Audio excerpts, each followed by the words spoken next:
This is Talk Sport Extra Time. Mike Parry and Mike Graham here. There will be a podcast coming out a little bit later on this morning. Let me just read you a few tweets that have been coming in. Here's one from somebody who has texted and into 8 to 10. Did this come into your new account, did it? Some of them will come in at the two mics. Some of them will come in at IROMG. Some of them will come in at Mike Parry 8. Right. I was going to ask you to read out some tweets, but it's such a torturous process that I'm not sure I can sit through it. Oh, you know, really? because when you try and read any out, it just takes absolutely forever. No, it doesn't. It says here from Stephen at the two mics, Old Porky wrote Mr. Brazil's book. It was just full of stories about Porky. It was a great book, though. And there we go. Gary says, once again, it takes Porky 5 chapters to get to the point. And Jacob says, Parry ghosting Alan Brazil's autobiography doesn't count. He never actually wrote it. And here's one from somebody who says, maybe this will warm the cockles of his heart. I'm contemplating suing TalkSport as 5 hours of that blithering idiot Mike Parry is borderline mental cruelty. The borderline mental cruelty, that's right. Just getting back to Al's book, by the way, it was quite interesting, actually, because I'm sure I won't mind me telling this story, about a year after the book came out, you know, it had hit the top of the charts and all that kind of stuff. We met somebody somewhere, I don't know who it was, and somebody said to Al, you know, I really liked your book, Al, you know, it's absolutely fascinating. And I said, oh, glad, you know, I'm glad you liked it. He says, what did you think of it, Al? He says, I don't know, I'll let you know when I read it. Excellent. Because there is a difference between writing a book and reading it. Yeah, let me just stop there for a second. Andy Murray appears to have won the game, so let's go back to Kate Partridge. Kate. Yes, imperious stuff from Andy Murray, the number 8 seed, wrapping up a comprehensive straight-set victory over Matthias Backinger and the blustery conditions on the Arthur Ashe court. Murray, ranked 229 places above his opponent, comfortably wrapped up the first and second sets, both 6-3. The German qualifier upped his game in the third and saved 8 break points, but the number 8 seed broke to clinch at 6-4 and wrap up victory in his second match point in an hour and 46 minutes. He'll play Russian Andrei Kuznetsov in round 3, while Milos Raonic clinched the fourth set on a tiebreak to go through to round 3 after a very tight victory over German Peter Gojowczyk. Kate, thank you very much indeed. Kate Partridge there, who's been very busy throughout the last week watching all the US Open stuff. There's the Manhattan skyline. There's the Manhattan skyline in the tremendous. background there. And you can see the Freedom Tower down at the bottom of the island there, which I saw when I was there just the other a couple of months ago. Yeah. Fantastic looking building. Did I tell you that the way is it open now? It is open, but I don't think it's actually full yet, if you know what I mean. Yeah. And I'm not sure. When I was there, it wasn't quite ready to go up it. What they've done is they've constructed it in such a way that if you look at it from certain angles, it actually looks like the two twin towers. The way that they've somehow done the glass is absolutely amazing. Just to go back to the literary world of Mike Parry. Let's go back to it. Mark, who's a Leeds United fan, he won't be too happy, I suppose, about what happened, has found a review of your book on Wayne Rooney, which is online, because obviously it's probably available at Amazon or something like that. Yes, and excellent. you know how they publish reviews underneath it. Yeah. This guy called Mr. J.L. Silk says, thanks to my library, I've read the main parts of this book now, and frankly, I would never buy it. The author must be president of Rooney's fan club or the Everton chairman. What? So apparently, it's not very popular with people who are not Everton fans. Well, look, I can't be, the most popular man to all the people all the time. That's true. I have to be selective about things. Yeah. And in selecting my intellectual challenges, I just have to go with my own decisions. So you said you had 4 books published, right? Is that right? Or 3? More than that. So apart from there's a lot of Bubbly in Brazil and the Rooney Tunes, what are the other books you've written then? Both Barrels from Brazil, which was the follow-up to the Brazil book. I can see a theme emerging. No, it also became bestseller. And other biographies. Other biographies, yeah. Do they start with stories about you as well? Then the biographies aren't about me, they're about the people who I'm writing the books about. Like the Wayne Rooney one? Which starts with a story about you. Actually, there was another Wayne Rooney book, and it was called Wayne and Colleen. Oh, yeah. And it was the first book ever published about them, about the two of them together as youngsters. Did that sell? Brilliantly.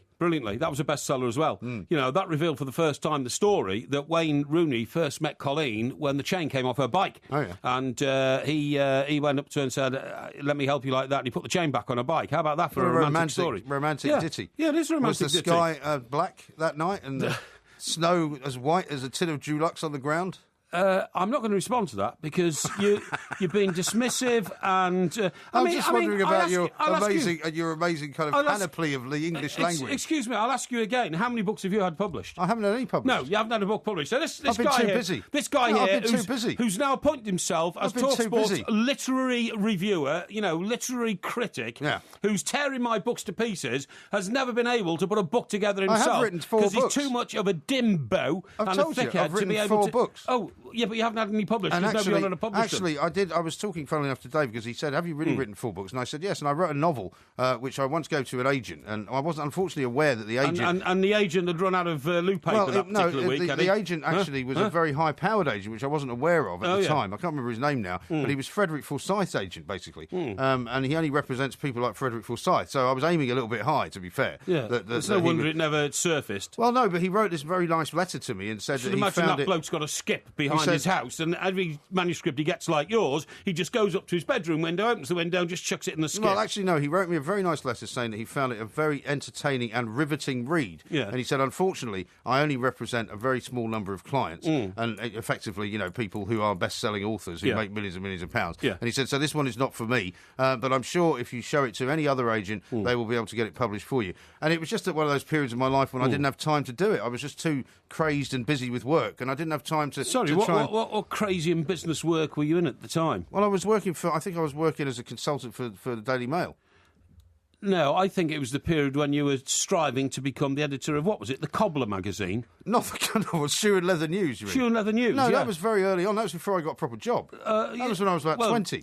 You haven't had many proper jobs in your life. That's true. You were a consultant to the Daily Mail. Yes, that's right. Oh, really? I was, yeah. Ooh, wow. I helped them launch Night and Day magazine, actually. Oh, Night and Day magazine, which is now known as, which actually, funnily enough, folded because it's now become Live magazine. Exactly. And but I was a very key part of their sort of journalistic management at one point. And why did your association with the Daily Mail, one of the biggest and most powerful newspaper groups in the world, why did that end? Because I was headhunted by Piers Morgan to go work for the Mirror. No.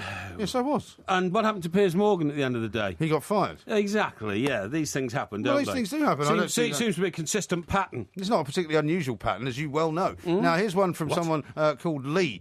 He said, "Hi, the two Mikes. Mike Parrish should know all self-composed Beatles songs up until From Me to You were originally McCartney-Lennon, so not so silly after all. Love the show, weren't. None apart of them from appear as Parry's McCartney-Lennon. not so good Beatle. Well, he says up to From Me to You.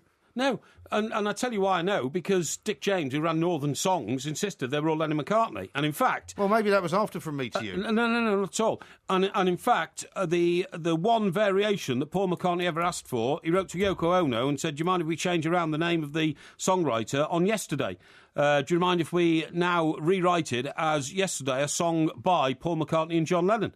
And initially she said, no problem. And then when she was warned about, the legal implications and all that kind of stuff, she had to write back and say, look, I'm sorry, we can't do this for all sorts of reasons. And most people in the world said, what was the point? Everybody knows that Paul McCartney wrote Yesterday, and everybody knows that John Lennon has said, many, many times, obviously before he was so tragically taken from us. Chapman was up for review again, wasn't he? The killer. Yeah. We'll talk about him later. Yeah, we will. Lennon said, I had nothing to do with Yesterday. I never wanted anything to do with Yesterday. It was nothing to do with me. So I don't know why Paul felt it necessary to change things around. But sometimes these things are more legal than anything else. But good news, we found another review of your book, and this is from which from Mark. Book? Which of my books? From the Wayne Rooney book. Oh, okay, the Rooney Tunes one. It says, frankly, it reads as though it was written by a 14-year-old female Everton fan with Wayne pictures all over her wall. What a ridiculous comment.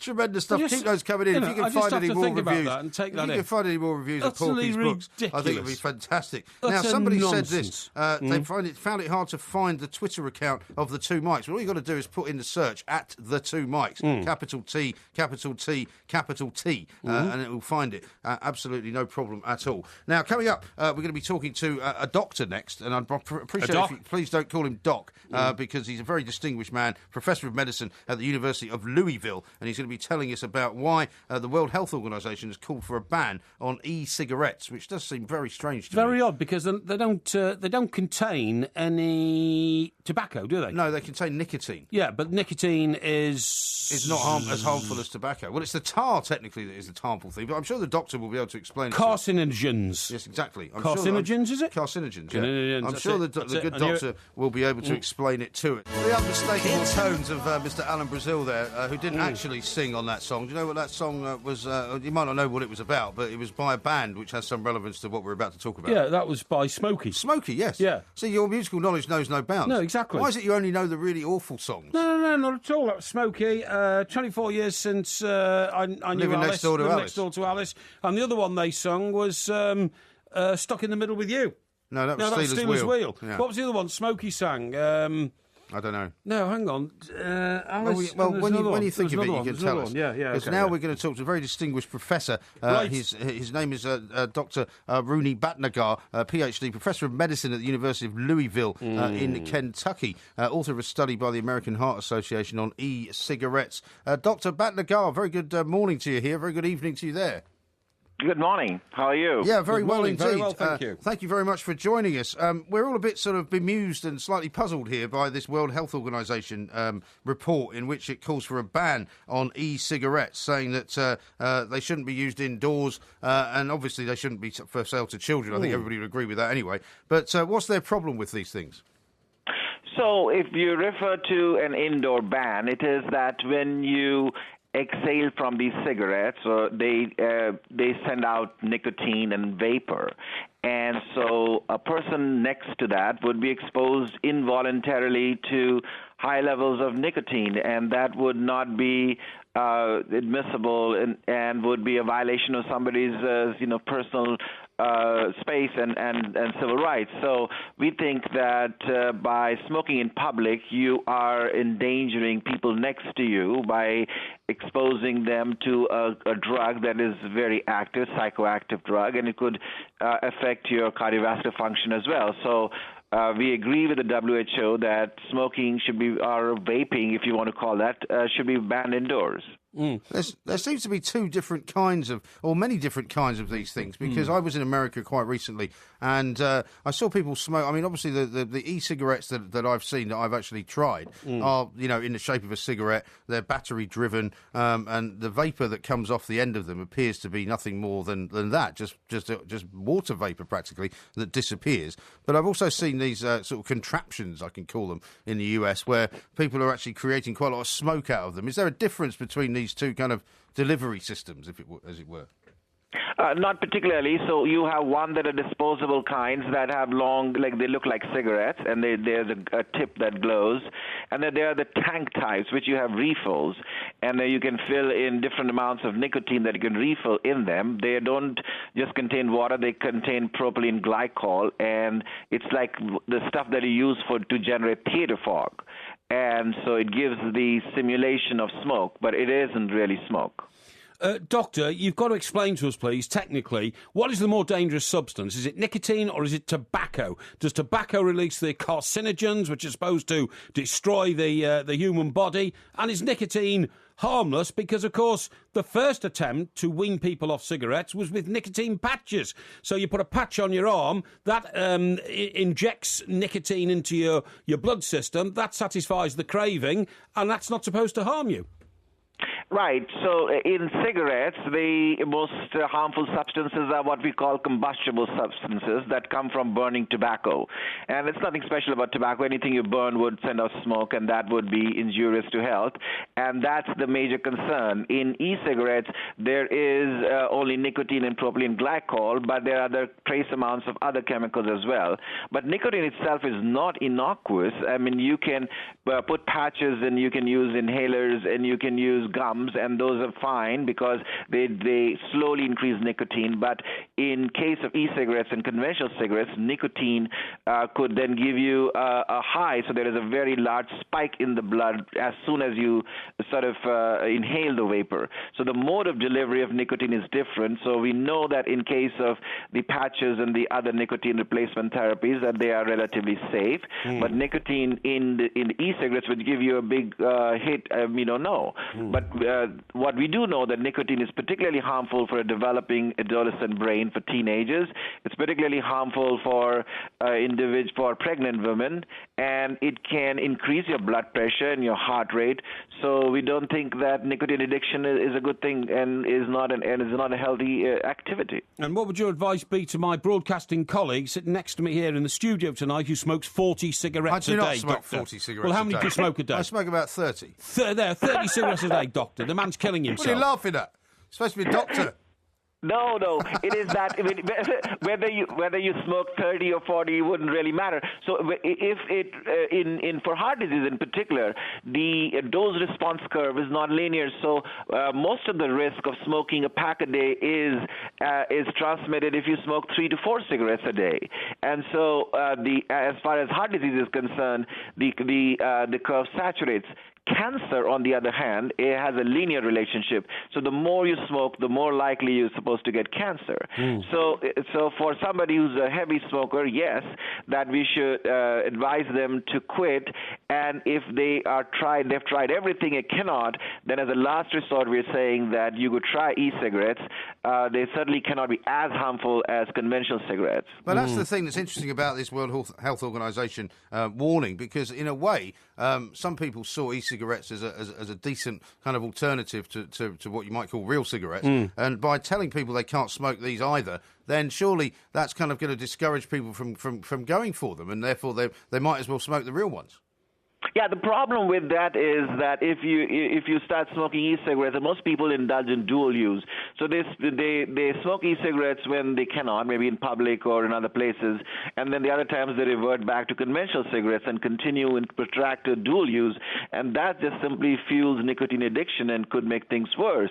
So we are very cautious about advising people to try as much as they can quit, and even if they go on to e-cigarettes, they should set a quit date and then don't indulge in dual use. No, of course. Dr. Batnagar, I appreciate your time. Thank you very much indeed for joining us from the University of Louisville, Kentucky. Who came famously from Louisville? Muhammad Ali was called the Louisville Lip. He was, wasn't he? Yeah. He was, yeah. Was he not called the Louisville Bomber at one point? No, he wasn't, no.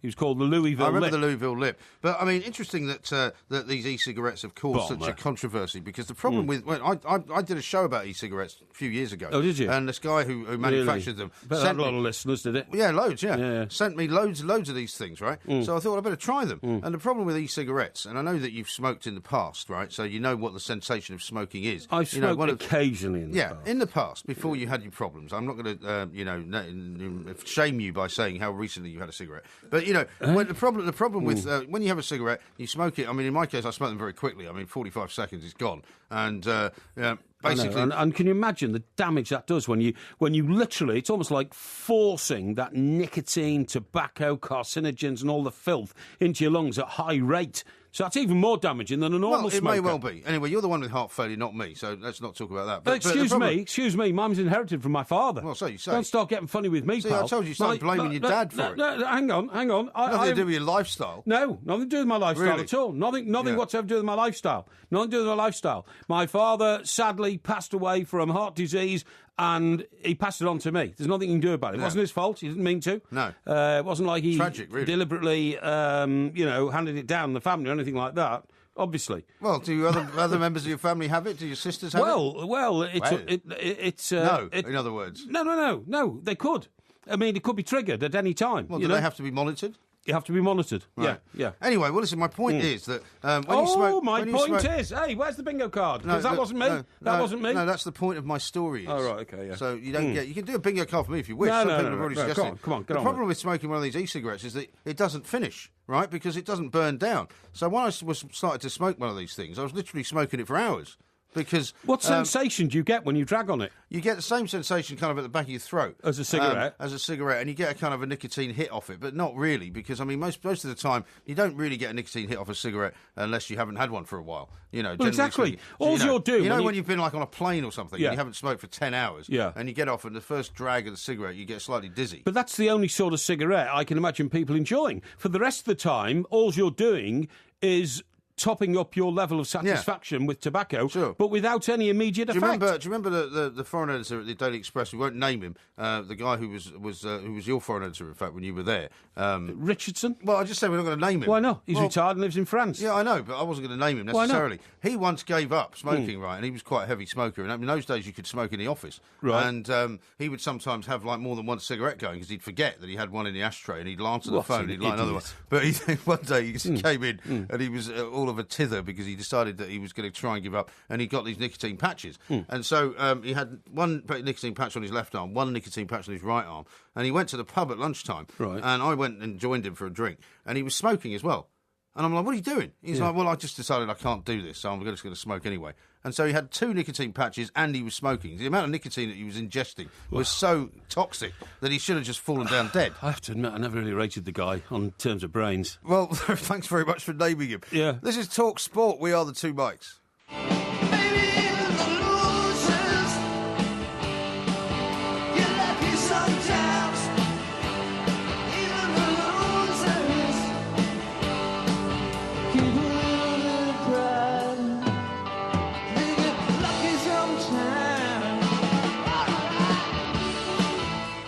This is TalkSport Extra Time. We are the 2 Mikes, Mike Parry and Mike Graham, here with you through the night, of course. It's time for us to look at the big winners and the big losers of the week. And Mr. Parry, this is a new game for you to take part in. So basically, I'll explain the rules. What we do is we get you and I to discuss, we nominate each 3 winners of the week and 3 losers of the week. And then we try, and this might be the hard part for you, we try and actually agree on which one we should be able to put forward as the big winner and the big loser of the week. Okay. So I'm going to start off in order to help you out, just so that you can get a flavour of how we do it. Okay. Now, my first loser of the week has got to be Mr. Louis van Gaal. Louis van Gaal. Because, to be honest, I mean, it hasn't been a great week for him, has it? I mean, the papers are now saying this morning that he's going to sort of blitz the United team that he's got. Yes. He's only got 3 days, really, to sell them all off and bring in new ones that he wants. They lost 4-0 to MK Dons. They brought in Angel Di Maria for a British record transfer fee. And he keeps making all these remarks like,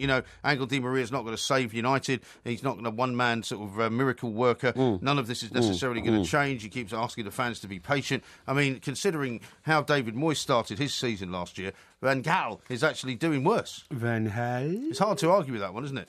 It is hard to argue that one, but I have to say, Mike, if you don't mind, that is a very obvious one. It is obvious. That is very obvious and not at all exciting to our listeners. All right, well, let me give you a less obvious one. Yeah. Lewis Hamilton. You and I had a very heated discussion on Monday night about Lewis Hamilton. I'm not a fan of Lewis Hamilton. You are. I am. I think he was in the wrong to complain about what happened between him and Nico Rosberg. The authorities of Formula One agreed with me. They have not charged Rosberg with anything. They have not penalised him in any way for deliberately crashing into Lewis Hamilton. So I think not only is he a loser of the week, but he's actually a bad loser of the week. Yeah, I think that's another very obvious one. You think that's obvious one as well? Oh, very obvious to me because of your prejudice against Lewis Hamilton, who is competitive and likes to mix it. And I just think he drives like a spoiled brat. With your bleeding liberal heart, thinks that it's wrong to be competitive in life. Well, if you don't like the 2 obvious ones, here's a slightly less obvious one, right? And it's you.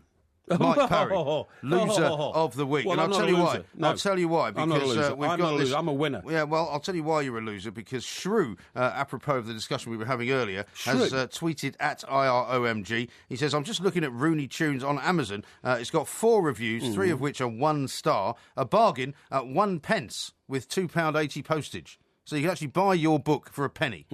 That makes you a loser, in my view. That's just a stunt. It's just a stunt, that, mate. You couldn't get my book for a penny. I wouldn't allow it to be sold for a penny. Well, apparently they're selling it for a penny on Amazon. I own the copyright. Maybe you should have a word with them. I own the copyright, and I can ban them from, because that's just a Mickey Mouse stunt. That's no. What happens is when very, very few people buy a book, it drops and drops and drops and drops. It can't actually go below a penny. So you can find lots of books for a penny on Amazon. Tell me how many people, because you quoted this book earlier on, A Tale of Two Cities. How many people bought a copy of Tale of Two Cities last week? Last week, I can't tell you. I bet you it was none. It won't be none, no. And my book on Rooney was published in 2006 for the World Cup. So it's not much of a surprise 8 years later, is it, that nobody bought a copy of it last week? And by the way, they are still buying copies of it, because I get monthly... Well, of course they are. It only costs a penny. I get 3 monthly reports. I could buy 10 of them. No, I get 3 monthly reports. There's change left to buy, a bar of chocolate out of £1. I get... by the way, I've discovered a new bar of chocolate, which I quite like. It's this one here. What's it called? Dame. And it's a snappy, sort of brittle-type chocolate. Comes from Spain. Dame? Yeah, it's called Dame. Anyway, why are you eating Spanish chocolate? Well, I don't know. It looks. I just like it because it's nutty and crunchy. Anyway, the point of my story is... I thought you were a patriot. I get a... Yeah, but it looked so nice. I thought I'll buy a bar of that. And then I discovered all this Spanish writing on the back, so I thought it probably comes from Spain. Where'd you buy it? Oh, in a shop where I got my Red Bull. Well, of course you bought it in a shop. Now, but why are you going to a shop that sells Spanish chocolate? Well, it sells all sorts of chocolate, but I just... Look, I think it's Spanish. My eyesight's going a bit. Let's have a look. Let me see. What does it say on the back? Is that Spanish? I think it is. And I will tell you about my publishers. They send me a 3-monthly report on the books, and I can tell you, and this is the absolute truth, many copies of the Wayne Rooney book are still being bought at full price, OK? Really? Yeah, absolutely. Most of the Amazon reviews of your book say avoid.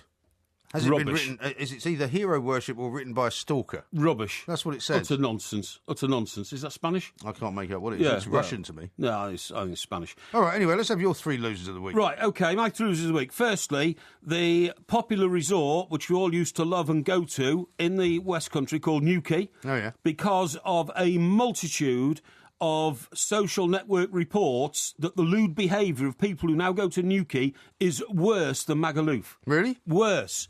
I mean, we're talking about people fornicating openly on beaches and even on pavements. Blimey. We're talking about I young people... used to go to Newquay when I was a child. Well, that's what I'm saying. This is what I'm saying.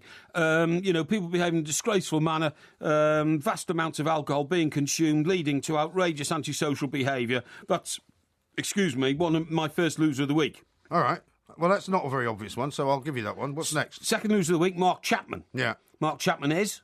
He's the guy that shot John Lennon. Thank you very much indeed. Turned down for parole again, thank God, but comes out with the pathetic line this time, which you highlighted earlier. Yeah. And that is... he was an idiot for shooting him. I was an idiot for shooting him. He's very sorry for the pain that he caused. Is that the best he can say about getting rid of the greatest author and songwriter and possibly singer of the 20th century? Yeah. Is that the best he can say? I was an idiot.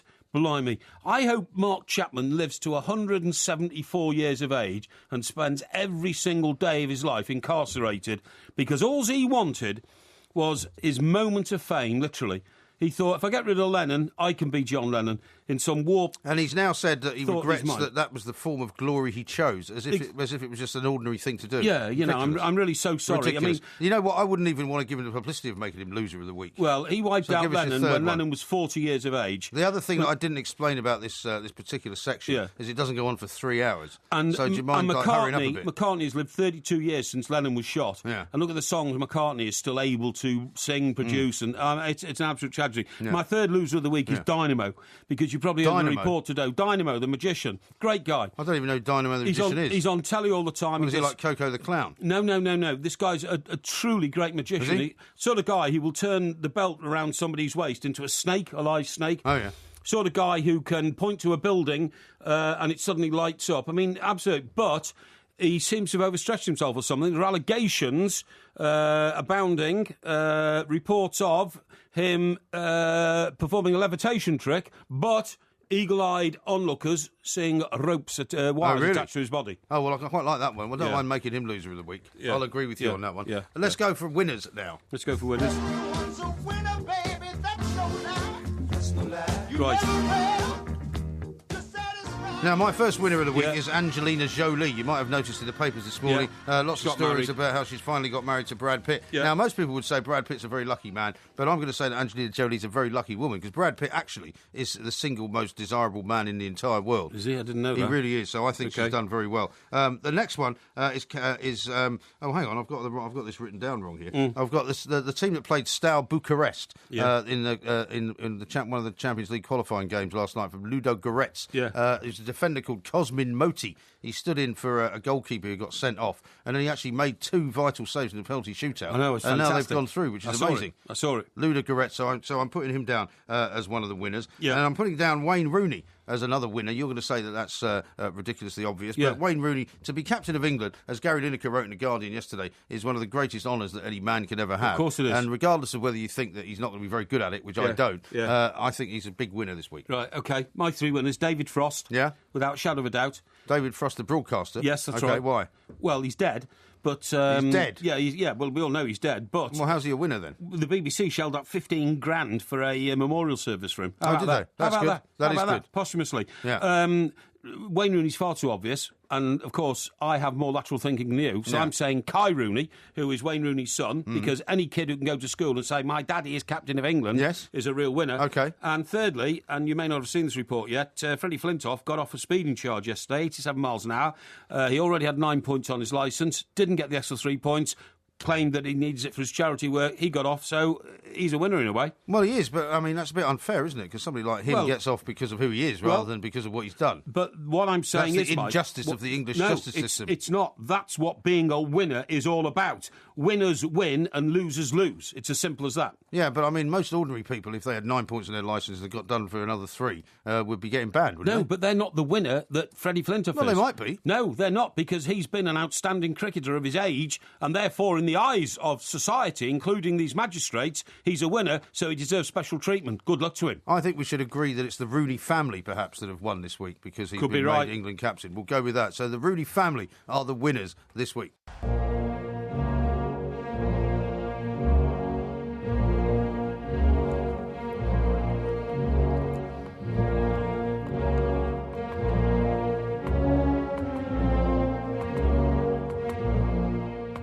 This is TalkSport Extra Time. We are the two Mikes. It's a very solemn part of the show where Mike Parry likes to talk about death. Because you have this fear, as we know, of funeral homes, and no doubt you've been driving past backwards and forwards the one that freaks you out. Regular listeners to the show know that this journey, you know, in and out and in the night and all that, I pass this funeral home, the lights are always on, and they're on above an area where they bring in, you know, the cadavers and kind of light them out, and the lights never go out. And sometimes I see ambulances arrive at 2 a.m, and you know they've got in the back some poor individuals passed away. We know about all that, though. Yeah. But I mean. Bizarrely, and now because I'm sort of highly attuned to your fear of funeral homes, I happened to notice this story the other day, and the headline says a nice little earner, 360 new funeral jobs. Apparently it's a booming business. Unbelievable. So the co-op are taking on 1 new funeral trainee a day. Now, which young kid is 16? I mean, this is a question I'm throwing to all our millions of listeners out there. Would you let your child come home and say, "Oh, hi, Mum, hi, Dad, I've got a great job, you know, I've just left school and I'm going to become a trainee undertaker and I start tomorrow and my first job is dressing the corpses and sticking them in coffins." I mean, can you imagine dealing in, you know, not to be unkind to the families of the dead, but you're dealing with stiffs and I can't, you know. No, it's not a laughing matter, Mike. I can't imagine. You can't call them stiffs. Well, I said with the greatest respect to families and all that kind of stuff, but I can't imagine all that kind of stuff. I can't imagine how any 16-year-old could come home at night and not have nightmares about their job. And but there's lots of people. Half of them are young ladies. Well, yeah, young ladies who want to deal in the dead. Why would you want to deal in the dead? Because it's a business like any other. You know, unfortunately, because of the culture of this country, you know, people are buried or they are cremated or whatever they are. You know, they're not just chucked into a river or they're not just thrown into some kind of a hole in the ground. You know, there's a whole ceremony around it. So it's as much a business as anything else. No, that's a business. You can work in a hospital, which is even more unpleasant because you're dealing with people who are still alive. No, that's a business that should be dealt entirely. Should be dealt with entirely by middle-aged people. Why? Young people should not be subjected to having to deal with the dead. That's a ridiculous attitude. Because it's too frightening for them. Why is it? It's only frightening for you. You're the only person that's frightened by this stuff. I'm not frightened to death. You're frightened of funeral homes, which is even more bizarre. They do spook me. They absolutely spook me. Hearses spook me. Coffins spook me. I mean, do you remember we spoke to the expert who said the best way to get rid of your phobia was to have me drive you around in a hearse? Forget it, man. I think we should do that. Do you remember that? A sponsored drive around the M25 with you in the back. You know, you're mad. Do you remember that Clint Eastwood film where he walks down the road and he says to the guy, the Undertaker, because let's face it, every Wild West town had an Undertaker, didn't it? Boot Hill. And it was a thriving business. Thriving business, of course. And they'd measure these guys up sometimes when they were still alive. That's right. And he said out the side of his mouth with a cheroot in it, 3 coffins, walked down the road, he like 4 of them out, and he walked back and he said, "Sorry, that's 4. And I mean, all that kind of stuff about death, it gets me. I don't fear death, because I'm quite excited to find out what happens next. So that's not a problem. But the funeral home business and how young people... I mean, I went to my mate's... I don't understand why you've got an issue with young people. Surely, if you are... No, they shouldn't be dealing in dead bodies. Young people should not have to deal in dead bodies, in corpses and that sort of stuff. It's not right. But there's young people that take all sorts of jobs. There's young people that get into nursing. There's young people... That's fine. No, it's not fine. That's fine. You don't think people die in hospital? Yeah, well, maybe they do. What I'm saying is... maybe, they do. But it's so final, isn't it? The funeral, the final resting home, the chapel of rest and all that, young people shouldn't get involved in that. Young people should be out in discos, mixing with each other, drinking, enjoying themselves, socialising, opening up new experiences in life, and death is finite. That's it. And it might not be. They shouldn't. Well, it is on this earth. It is on this earth. Well, you've told me before that you believe in heaven. I believe in something. I'm not sure that heaven's up there and hell's down there, but there's not geographically. You definitely move on. And by the way, I'm more and more coming to the opinion that what you move on to is better than what we've got here because nobody ever comes back. So it's. Well, we don't know that either. Some people think you believe in reincarnation, don't they? Well, have you ever met anybody who said, "Oh, by the way, I was a Roman soldier in my last life"? Yeah, usually loads of people. No, but you treat them like they're nutters. I had to go to a channeler once. I'll tell you that story in a minute. We've got a call though. Right. Let's talk to Oz, who's an Arsenal fan in Romford. Hello, Oz. Hello, mate. How you doing? Yeah, very well, sir. Hi, Oz. What story have you got for us? Well, what it is, I was doing groundwork at the time, and I was getting like a bad back, trapped nerve, and things like that. And unfortunately, I had a little series of funerals to go to.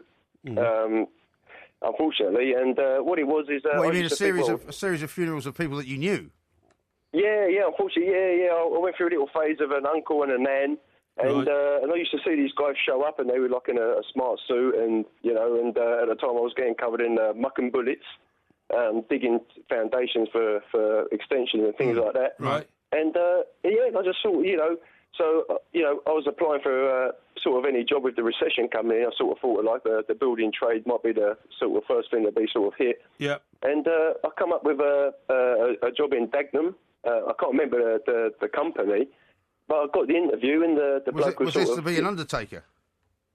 Well, the actual he was a driver-stroke bearer, right? And so I sort of thought, it's a pretty traditional sort of trade, and so I applied for it, got the interview, and the bloke was sort of like, this is an interesting sort of job. Why did you sort of apply for it? And at the time, I could sort of see a guy polishing a Rolls Royce in the background, and I said, well. Really, it's the only chance I'd get to drive a Rolls Royce. Yeah. And, and he sort of like giggled and he said, I thought you might do, sort of could be a little, sort of guide to maybe do the sort of job sort of thing. But I sort of let my old man, took me out of it, So you could have been driving a hearse, in other words. Yeah, definitely. Yeah, it's sort of been that sort of side of it. He said, you might have to. Yeah, but Oz, your dad was right. Your age, if you've still got a dad, you're still a relatively young man, and to be driving a hearse around and driving dead people around in the back of a hearse, I mean, that is no job for a person who wants to take the most and the best out of life on this earth. Yeah, but at the time, you've got to think that at the time I was sort of like digging trenches and. Running concrete into holes and harming your body and all that as well. Yeah, so but I sort of thought, hang on, see it as a lighter side of easier bearing on my body. Hang on, what is easier on your body, carting around some 18-stone bloke in a box on your shoulder? Yeah, well, my dad actually sort of thought the harder side of it, you might be actually carrying a smaller side coffin into something, and that's sort of when I sort of thought, well, you probably could be traumatic. Right there, You were right. Yeah. So what do you do now, Oz? Have you still got a building job? No. Funny enough, I actually take people out to do community service. Dear me. When the recession came in, I was sort of applying for anything. You're a social worker, are you? No. What it is, I'm basically, if you got yourself done for drinking and driving, and you ended up getting, say, 100 hours of community service. Yeah. I'd be the bloke who would take you out and ask you to paint an old lady's fence. I see. Right. You have to stand and watch them. Yeah. Well, that's a very valuable service to the community. You might be seeing Porky one of these days out in Romford if you ever get sentenced. You've never been sentenced to any community service. Of course I haven't been sentenced to community service, you fool. But what I'm saying is, I went to my mate's funeral, and it was at the crematorium in Cambridge. Not Oxford. Sorry? Not Oxford. No, not Oxford, no. And it's like a conveyor belt. You stand there outside. Well, it's like weddings, isn't it? But no, it's much more than a conveyor belt and weddings. The hearses are queuing up down the road outside the cemetery. Yeah. Outside the, well, it was a cemetery and crematorium. Yeah. And they come in. But what amazes me is, in half of the cases where the hearse pulls into the driveway to the crematorium, then either a very tall bloke with a bald head and pinstripe trousers on and a dinner jacket, or whatever you call it, morning suit, jumps out top hat. and puts a top hat on with a cane and walks in front of the car and looks like something out the Addams Family, right? Yeah. But that's all part of the tradition, isn't it? Or, no, unbelievably, half of them, an extremely attractive young lady would jump out of the hearse, and she put a top hat on. But also with pinstripe trousers? No, this is the point. Short skirt, short coat, black tights. You sure that wasn't somebody making a film? No, absolutely not. No, Mate. that was somebody making one of those funny films. The women undertakers, and they were young girls, looked incredibly elegant. And I mean, sexy, because they were dressed in black. Well, maybe you should get one of them to take you around a crematorium. Maybe that'll help you get over your phobia. Well, I don't know about that, but what I did think was, I thought, how odd for a young lady to want to undertake that profession. And worse, I'm glad I'm not young enough to have met a girl like that in a disco in Chester when I was, raving up there. My job is driving a hearse. Yeah, I drive a hearse. I mean, God, I mean, what I don't know what I'd have done. I've never known anybody who have such a weird phobia. Here's another one for you. What's weird about death? Well, what's weird about having a phobia about death? No, but you haven't got a fear of death. You've told me that before. No, You've just got a fear of funerals. Yeah, well, I think which I have, is really weird.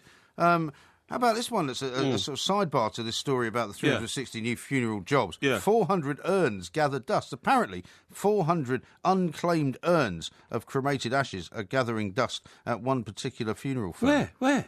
The funeral firm, where is it? It says here it's in Southampton, funnily enough, not far from you. And why are they gathering dust? Well, so people just abandon them. They say that some families forget to pick the ashes up, while others may be too upset to that's actually great, go isn't along. It? Old Uncle Arthur, we cremated him yesterday. Oh, yeah, that's we it. knew him well. Yeah, and then we had a big drink up afterwards, a few sandwiches and all that, and then we all went home, and nobody turned up to pick up the ashes. And somebody turns around and goes, what do you do with the ashes? What ashes? Well, I'm sure there are people that have had, mishaps with those as well. Well, I mean, what is in an urn full of ashes? Because, I mean, as far as I can see, because of this... Look, for a lot of people, it's a recognition of what the loved one was. Yeah, but it's not their ashes, is it? Well, I presume it is. Of course it isn't. What happens is, Mike, have you ever been to a crematorium? Yeah, but I've never been behind the curtain, though. No, well, what happens is, I've asked this question before. What do they, do they burn everything? They burn everything. They burn everything, right? And then what they do is literally, like the old coal fires. My mum used to have one. I remember as a little kid, she'd get up on freezing winter mornings, but she'd always rattle the grate first and shake the ashes out from yesterday into a pan, which she'd throw out. Yeah. So exactly the same thing happens in a crematorium. Well, that's why it says no hot ashes on bins, isn't it? That's right, yeah. So what happens in a crematorium is exactly the same thing. Once you've burnt that coffin and it's gone through, you shake the ash like that, it all falls down, and then all that happens is some bloke with a trowel, the sort of thing that you'd use to put geraniums into the garden. I'd rather be driving a hearse than do that. No, he just goes in, scoops up a load of, what is literally dust, puts it in this urn, puts a lid on it, comes out and charges you £200 for the urn. With a load of ashes in it, which could be anybody's. Or as they say in The Big Lebowski, this is the most modestly priced receptacle that we have. Have you seen The Big Lebowski? No, I haven't, no. It's a great film. Is it? You should see that. What's it about? Well, it's about a guy that lives in California and a series of bizarre incidents that he gets involved in. Who was in very it? funny. Who was in it? Jeff Bridges was the main star of it. Very good film. Okay. But let me tell you about this channeler, because when I was in New York, for some reason, I was waiting for Today at the time, and they decided for some reason they wanted me to go and have an interview with a channeler. What's a channeler? A channeler is somebody who basically channels the spirit of an ancient person to be a kind of a holy man, effectively. And what they do is they kind of tell your fortune. What they do is they kind of go into a trance. Yeah. And I went into this very, very curious apartment in Greenwich Village and had to sit there opposite this person. And it was quite an eerie experience, actually. And the guy kind of went into a trance, held my hands. Or it was a woman, I think. Held my hands and then spoke in a voice which was not her voice, right? Which was quite eerie as well, and started telling me things about my life that were eerily accurate, and then started telling me things about my past life, and said that I'd been, at one point, a Jacobean soldier in the fights between the English and the Scots. And do you have any recollection of that? Well, of course not, because I wasn't actually there, but in a past life. No, but one of you see, this is... How would I have a recollection of a past life? There is no such thing as reincarnation. What happens is... you don't know that? Yes, I do know this. How do you know that? Because I know that, I'm a student of science and I understand exactly how science works. Really? And the way this works is this. You could have had a relative 400 years ago was a Jacobean soldier. Yeah. The genes of that person could still, and the chromosomes could still be in your body now. Yeah. And so you will have flashback memories of that because Rubbish. you're a descendant of them. That can't be done. No, done. that is absolutely true. That can't be done. That is absolutely true. If you came back as anything, what do you think you'd like to come back as? I'd like to come back as me. Of course you would. You'd like to come back as you. Well, what else would you come back as? A blinking lizard? You've never met anybody so self-obsessed. Think I'd like to come back as a Labrador dog? and get free Well, food. that'd be good. I don't think you'd be as big as a Labrador. Talking about dog. Holy Man, by the way. You'd be You've more seen of a my small Holy Man, one. haven't you? Yeah. Well, who is that? Well, he's my guru. Well, in fact, he's not now because he's dead. But I mean, dead gurus are still alive. If you know what I mean. They're still gurus. Remember, he's going to be reincarnated. We'll talk about that coming up next on the Two Mics. In the next hour, we've got a lot more to do as well. So tell us more about this guru then. No, hang on. Before I do that, Yeah. before you poison the minds of our listeners against me any further, I have not you've been poisoned anybody's reading out mind. all these ridiculous messages about my book costing 1p and all Yeah, that. it does. Right. It's 1p on Amazon. Oh, really? Is Yeah, that right? it oh. is. Oh, well, let me read you out a note from two independent listeners, right, who've actually done their research and not, made up some sort of dozy story to discredit me. This one's from Nick UK. Yeah. He says, Mike, have a look. On Amazon now, Rooney Tunes by Mike Parry was £17.99, now £15.30. Well, it'd be Only go one further down the list. left in stock, OK? And that's backed up by Bantam Bouncer, who's also sent us a message. He says, Mike, your book is on Amazon at £15.30. Only one left in stock, Porky. Somebody should snap it up right away. That's from Bantam Bouncer. So this idea that my book is for sale for 1p, utter nonsense and garbage. Well, you're going to force me to reproduce. Even after 8 years of being on sale, my book is still marketable, according to the publishers, at £15.30. How about that, kids? Yeah, well, how about this one from Gary at the Two Mics? He says Porky could come back as an author in his next life. That'll be a change to what he's been in this one, which is very good indeed. Why do you find that's funny? I think it's hilarious. Why do you find that funny, non-published? Hey? It's not that I'm non-published. I've not published any books. I've published many articles Yeah, listen, mate. in many different publications to Listen, you, mate, by the way. As a potential book author, you're a failure with a capital. Not at all. Fur. Not at all. Okay. And you can shut your Well, the gob great thing about writing because books- I've got there. I've been in the bestseller chart, so So you keep and I saying, don't have to do that again. You're forcing me now into It's a only position, one of my many achievements in life. You're forcing me into a position where I'm going to have to reproduce on Twitter all of the reviews of some of the books that you've written, and forcing me to produce the screen grab of the 1 penny sale that's going on all over Amazon of everything you've ever written. Stephen says this on the subject of undertaking: I'd rather work as an undertaker than in a slaughterhouse. That has to be the worst, saddest job ever. So, which I think is a good point. And somebody Yeah, else I makes agree with that. somebody else makes the point of if you were a vegetarian and you worked in a slaughterhouse, that would be pretty awful as well. William says this: by the way, is Porky Parry still standing up to extend his life? Have you removed his chair from the studio? Well, he's not doing that on this particular occasion. Actually, I've got a bit of a bad back tonight. Have you? I think my what's that muscle that sciatica gives you? I think I've got a bit of sciatica. Have you? Yeah. I don't know which muscle you're talking about. Oh, it's some muscle. It's right top. It's on the top of your right buttock, and when that That's goes, not something I want to think about. No, exactly. Top of your right buttock. When that goes, Andy in Falkirk says twist this: your back. Oh, please God, no! Don't let Porky come back again as himself. Who the hell does he think he is? Highlander. Highlander. Yeah. Yeah, that was a sort of science fiction type Science thing, wasn't fiction, it? sort of futuristic film, yeah, wasn't but it's it? not very keen on that. Science fiction, I think, is a load of garbage because you can make up anything you possibly want. Have you been watching the new Doctor Who? I did actually watch it. I'll Is it tell you any why. good? Well, I don't like Doctor Who anymore because I think they've got far too complex with The it. dark arts now, isn't it? And also, Peter Capaldi, I think, is a brilliant actor. Is great in the thick of it. I don't know if Yeah, you've ever seen that I show. totally agree. And Fabulous, he's yeah. not really. I mean, people always say this about Doctor Who, that the new Doctor Who takes a little while to sort of fix himself in. But my kids quite like it, so I sort of watch it with them. Yeah, you but have I mean, to, for yeah. one thing, it started. And so we got the kids in from outside and said, well, Doctor Who's starting. And I thought it was going to go about 40 minutes, maybe 45 minutes. It went on for like an hour and 15 minutes. Yeah. It's too long. It's too long. It's too long and it's too complicated. Now, B.K.S. Iyengar was my guru. BKIS. No. B.K.S. Iyengar. That was his name. Okay. And he was... nobody knows how old he Who was. is he? Well, he's a guru in India. And... What sort of guru? well, he was... Well. The reason he was called BKS was he was given the nickname Bang, Kick, Slap, because that's what he used to do to his students if they weren't... no, seriously, if they You weren't... get arrested for that in this country. Yeah, but if they weren't paying attention... I had a teacher like that. he'd give him a kick in the back and all this kind of stuff, you know. But he was... I think he was 80 years old. How old was he? 95. 95 when he died. And that's what gurus do. They live a long time because they live clean lives. But I followed his readings for a long, long time. And in fact, I followed his readings about transcendental meditation. What? Transcendental meditation. Yeah.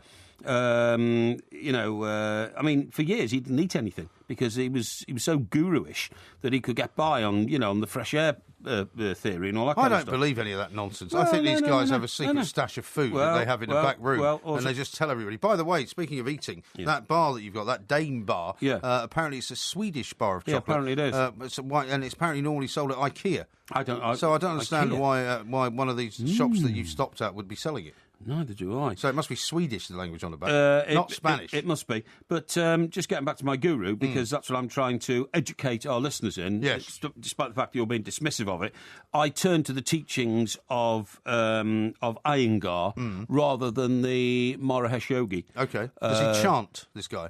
No. Does he have a chant? No, not chanting at all, meditation. And he could sometimes meditate for up to 24 hours at a time. Really? Take his breathing down to virtually nothing. Whereabouts in India was he based? Oh, all over the place, the Punjab and all that kind of stuff. Yeah. Southern India. So the Punjab's in southern India now. Punjab's in northern India. Well, I didn't say. I didn't say. I kind of think we're going to have to give you a geography quiz at some point. No. He travelled a lot, really. And did you ever see any of that yogic flying? By the way, did you ever see people doing that? Yeah, but that's not real. I think that's a bit of a con as well. That's not real. That's people throwing themselves around from a standing start. I'm trying to tell you why I turned away from Maharishi Yogi. Why? Because Lennon did. Because John Lennon did. And decided that, Well, you're going to tell me that you followed Maharishi Yogi because John Lennon did? I was thinking of. I was thinking of following Maharishi Yogi. And when they suddenly found out that he actually was quite partial to the attractions of the flesh of the opposite sex, they decided... Well, a lot of these guys are. Well, yeah, a lot of them are. Yeah, a lot of them say it's part of the life cycle. And the whole tantric sex thing. Yes, that's right, yeah. But this guy had, had some very, very controversial ways of teaching people how to do things. Well, what was his philosophy then? His philosophy was peace and love, like everybody else, and that's the way that the world works, and that's what he practiced all his life. His book, I think it was translated into 20 different languages. And so, what message did you get from this guy then? I mean, it's all very well saying that he propagated peace and love. Well, it was the message of inner peace. That's what yogi. Yeah, but how did he say? That's what yogaism's all about. But how did he say you should achieve that?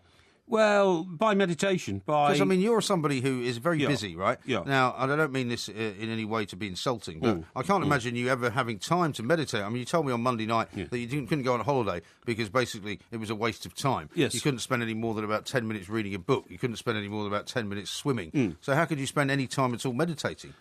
You can meditate at any time of day or night. Yeah, you anywhere can. You are. Yeah, but by your standards, you could only meditate for about 10 minutes before you got bored. No, not at all. Sometimes I will go and stand on top of a hill and meditate for an hour because I feel the space around me is of heavenly earth, if you see what I mean. No, not really. And I'll tell you where is a great place for meditation.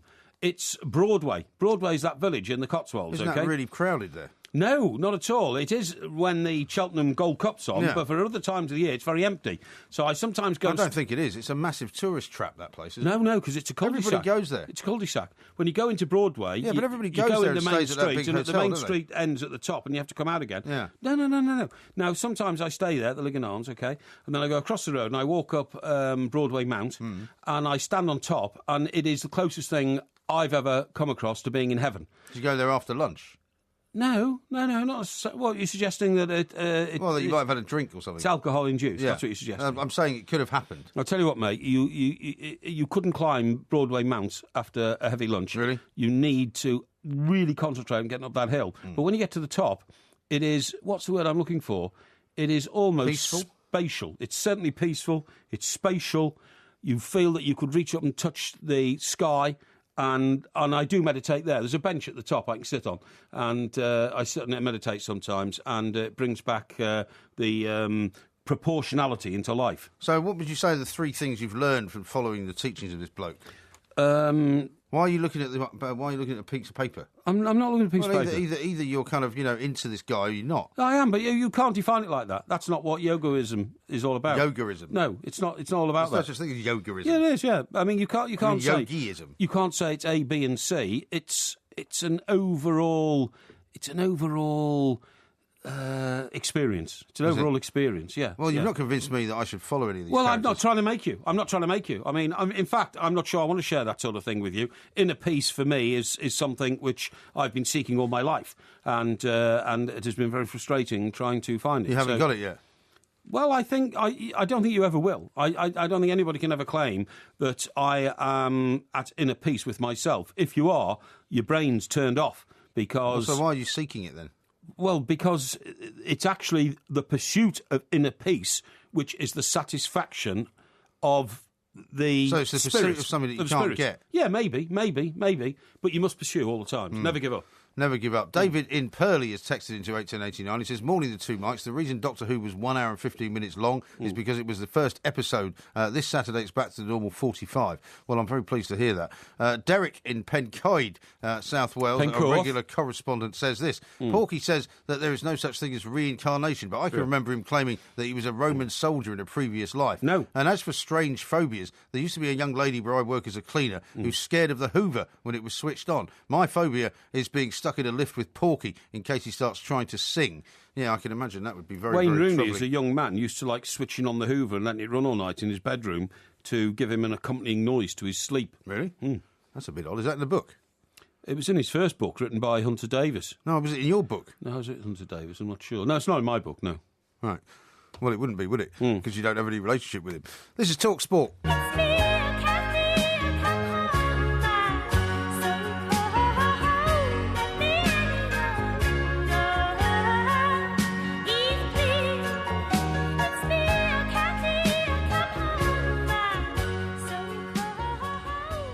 The unmistakable voice of Kate Bush. Indeed. And you know what that song's called, don't you?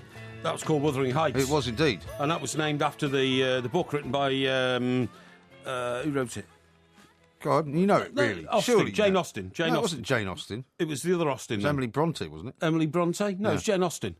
Wuthering Heights. Yeah. Okay. Yeah. Let's talk to Yeah. Nick Harcourt, who is, amongst many other things, known as the most influential DJ in America. He's a man who always certainly gives us his view on whether these musical kind of arguments that we have are good. I'm not somebody who thinks Kate Bush is a sort of a universal musical genius, but I watched this documentary about her the other night as I was forced to watch it. Right. And it turns out that she was discovered by David Gilmour from Pink Floyd. Aye. And she was seen very much as this kind of visionary, and she disappeared from the scene because she had a baby boy. Well, he's 16 years of age now, and he was a major part of the concert. He was the reason that she came back, Yes. because he apparently convinced her to do so. But let's talk to Nick and see what he thinks of Kate Bush. Nick, a very good morning to you. Well, good morning, good evening over here. Yeah, absolutely right. Now, which side of this Kate Bush argument are you on? Because there seem to be sort of two camps in this country. Those who have been completely bowled over by the idea that this woman has come out of reclusive retirement from, I think it's 22 shows that she's doing at the Hammersmith Apollo. And, she's being treated almost like the second coming of the Messiah in some that's quarters. right, yeah. But, I mean, I don't really get it. I mean, I think she's, an interesting singer, and she writes some quite interesting songs, but she's not exactly... what I would call... Lennon McCartney. Well, no, she's not, is she? What do you think, Nick?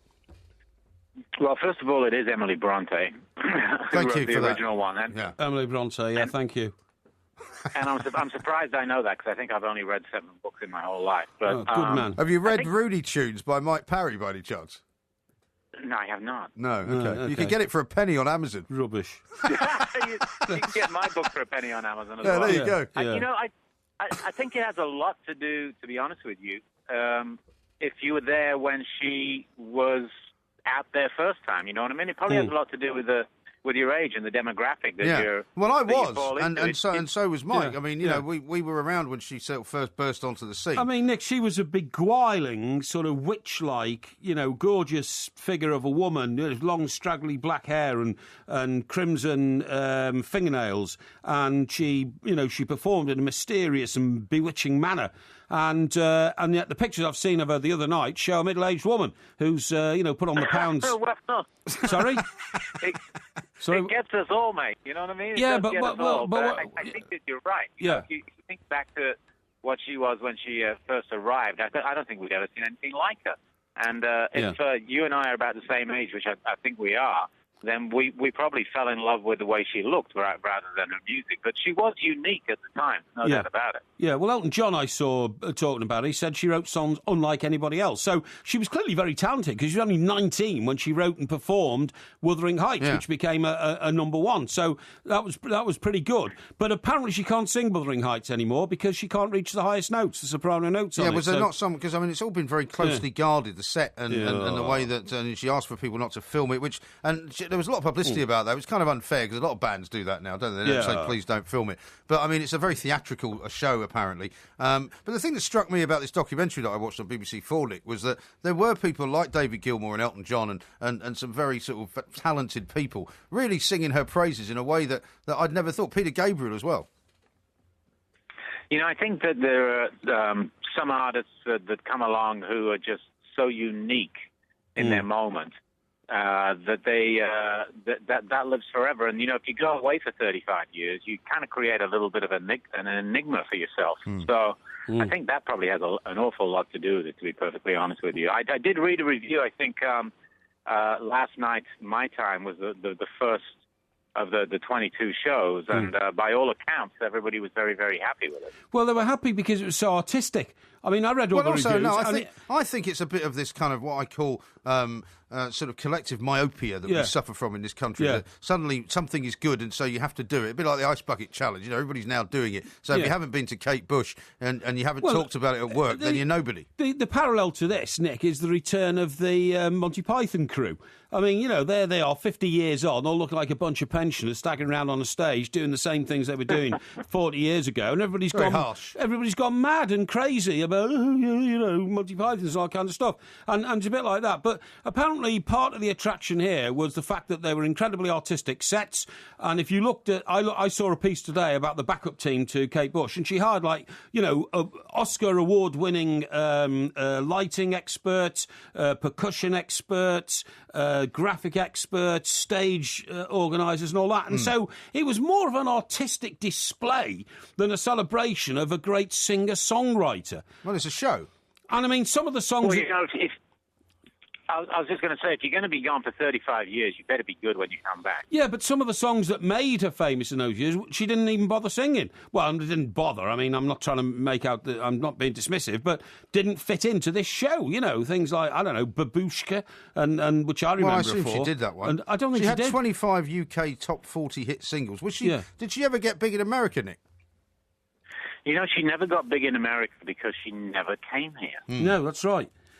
Mind you, some people destroyed their careers by going to America. Like, for instance, Take That. I mean, well, Robbie Williams has never made it in America, has he? Take That didn't make it in America.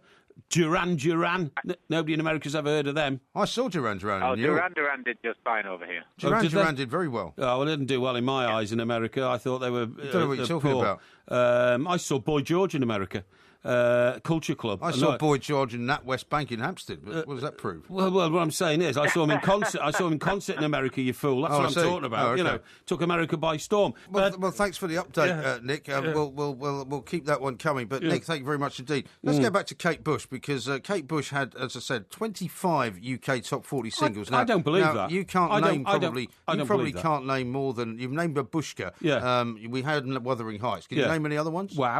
Wow, yeah, that's good. So that's 3. That's not bad. Running Up That Hill, good. That's 4. But I mean, I don't believe she had 25 top 40 singles. That's rubbish. Where'd you get that fact from? Well, this is a fact that I've got in front of me. That's drivel. Who gave you that? It's not drivel. This is from our very, very highly powered research department. Tell you what, whoever produced that list, mate, is on some sort of what do they call it, hippie crack. Did you see how much the tickets for these shows are going for? By the way, £1,500. £1,500. Yeah, but don't you think there's a bit of this that goes on, that whenever something like this happens, it's a kind of cultural moment in time, and people go, oh, well, if you haven't gone to see Kate Bush, you're obviously missing out. Yeah. So you've got nothing to talk about, and it becomes a bit of almost one-upmanship. It's not even a tour, is it? It's a bit like, have you got an Apple, Mac? Have you got an iPhone 5? Are you going to get the iPhone 6? It's not even a tour, is it? They're all 22 shows all in the same one place. Yeah. Well, and I don't know if she's taken it anywhere else. Yeah, you see, that to me, I find that a bit extraordinary. But anyway, there you are. But it is an amazing kind of ability. I mean, to be able to come back from having done nothing to go to do 22 She's a winner. I like shows, winners. She's going to be making it. Well, I like winners. Well, I had Kate Bush. I despise losers, and I like winners. I had Kate Bush as a winner, didn't I? And you didn't go for it. You didn't vote for it. No. She's a winner. She's outstanding, I would say. Very good. Well, she lived on an island in the middle of the Thames, didn't she? No, that was Pete Townsend.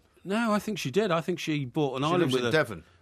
She lived in Devon? Yeah. I thought she had an island in the middle of the Thames and pulled the bridge up so nobody could get onto the island or something like not recently, anyway. Okay. Well, we'll try and look that one up. Coming up, we're going to be looking at what's going on in the world of transfers. We're also going to be talking about a great many other things. In a very, very short period of time, we'll be giving Porky the quiz of the week, which this week is all about driving, because, of course, he's an expert in driving. This is Talk Sport. I want to tell you about the Yorkshire Ripper as well. Yes, OK. This is Talk Sport.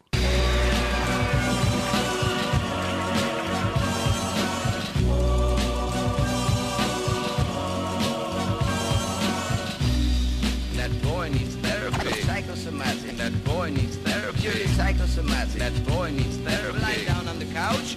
What does that mean? You're a This is Talk Sports Extra Time, coming up very shortly with the two mics. We're going to be looking at all the stories from the world of transfers, because there's only about 3 more days to go, of course, and when the transfer window slams shut at 11 o'clock on Monday evening, you'll hear all about it right here, of course, on Talk Sport, and all the way through the night on Extra Time. Mike will be getting well versed in all of the different moves that are going on, whether Manchester United are going to sign anybody. But I'm intrigued by your theory that you say you're going to now expound to me about how to remember PIN numbers, because everybody has now got so many PIN numbers in their head. That's right. You know, I can't imagine how many different PIN numbers and passwords I've got to have, and they are really, really hard to remember sometimes. Now, the reason the whole world is changing on this is because there's been a recent ruling that if a bank can prove that you wrote your PIN number down somewhere, and that's been obtained by a thief, they will have no liability for the theft. Really? Yeah.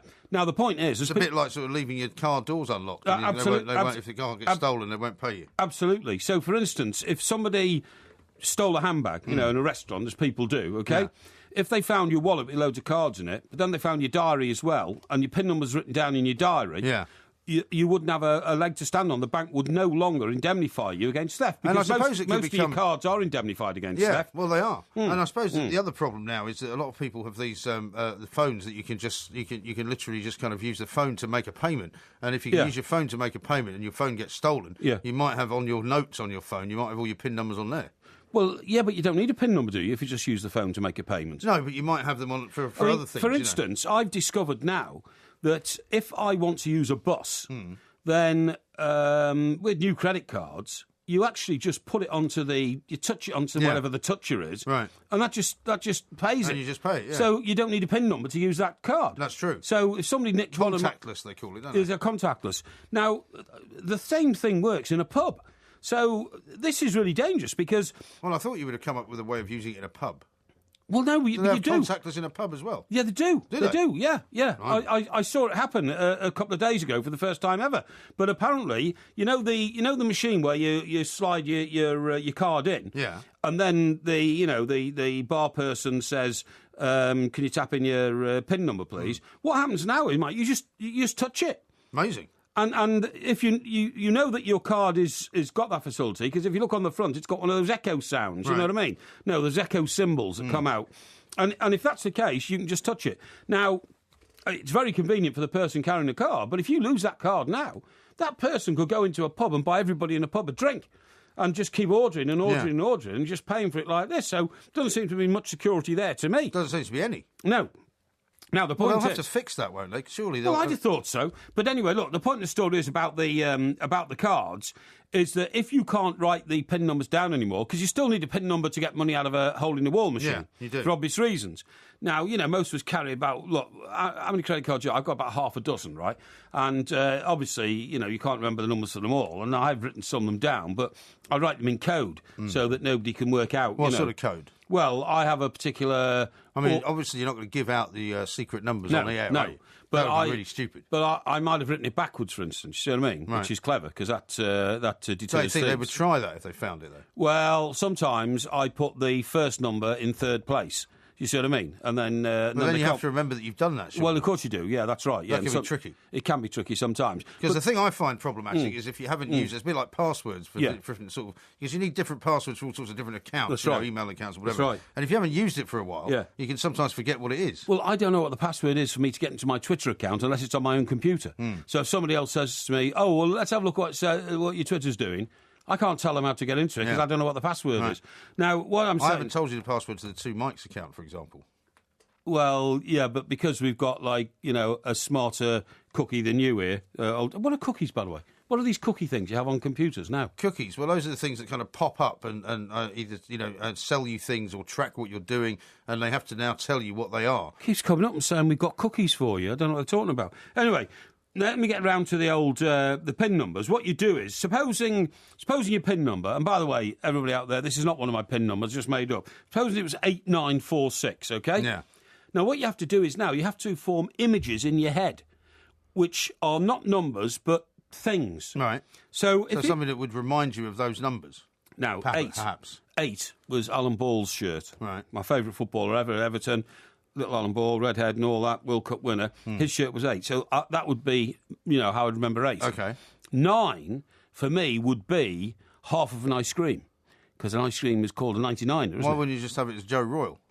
Well, because that's too complicated in my head to associate one footballer with another. Surely it would be better to just have all 4 footballers and then that would be simpler.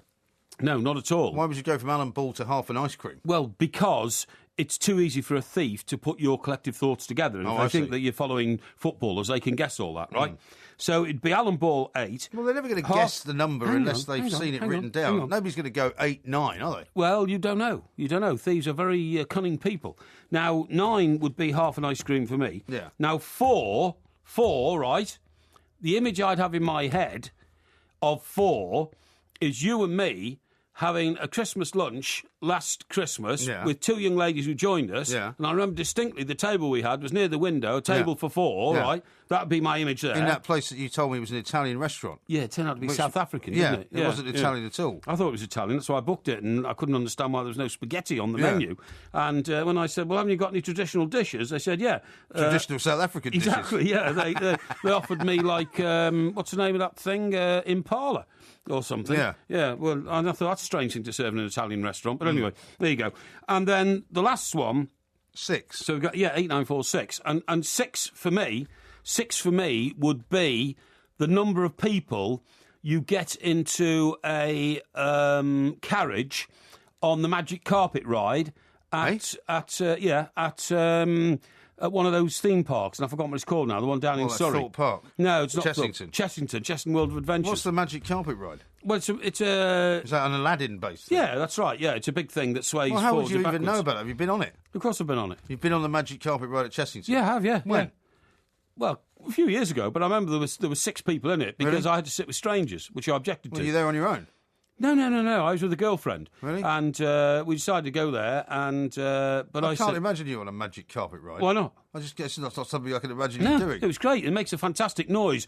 Whoosh, whoosh, whoosh. Is it just like one of these things that goes backwards and forwards? Yeah, that's right. It's not really a Magic Carpet ride. Well, it is. It is because surely that should only go in one direction. No, it starts off by going just sort of 12 feet to one side, then 12 feet to another, then 20 feet. Then 30 feet, then 40 feet. And it becomes extremely frightening, actually. It just goes backwards and forwards. Yeah, it does, yeah, but at a hell of a speed and at very, very steep angles. Those kind of things that make me feel quite unwell. Yeah, exactly. And I remember thinking, I don't really want to be on this with all these strangers. Why can't I have a little compartment of my own of just 2 people, me and my girlfriend?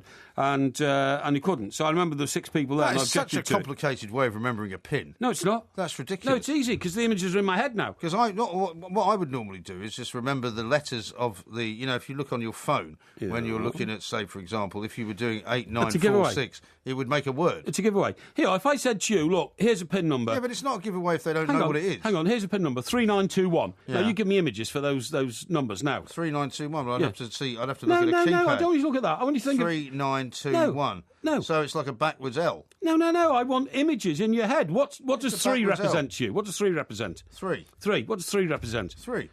No. What's an image that you can have a 3? For instance, Holy Trinity. Were you sacked 3 times? The Holy Trinity. How about that? The Holy Trinity. What's that? The Holy Trinity.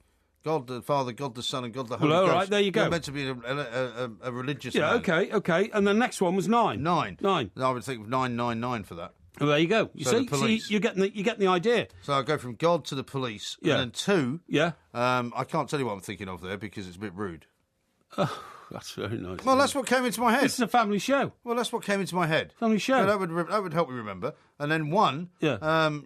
Number one. Well, you'd think of number one. working with number one. Number one. Yeah. Yeah. I should have said the two mics, shouldn't I? For two. Yeah, of course you should. But that wasn't what came into my head. Yeah, exactly. No, it was something else. But anyway, you see exactly what I'm talking about. You form images in your head, and those images will help you remember your PIN numbers, and you have to write them down. Yeah. Okay. Well, once I write them down, then if I've written down, that still doesn't stop a burglar or a thief from finding the number that's written down. So it's not a question of you remembering it in your head. It's a question of them finding the number and using it, surely. Yeah, but you don't write it down. This is the whole point. You just said you did write it down. No. What I said is instead of writing it down, you put images in your head. You never write it down, okay? Right, but that's way too complicated. So I've got to think about the Holy Trinity. I've got to think about the police. I've got to think about some other thing that represents a number two. To most people... And then I've got to think about a number one. To most people, it's very easy. Believe me. Very easy. I don't agree. I think that's a crazy system.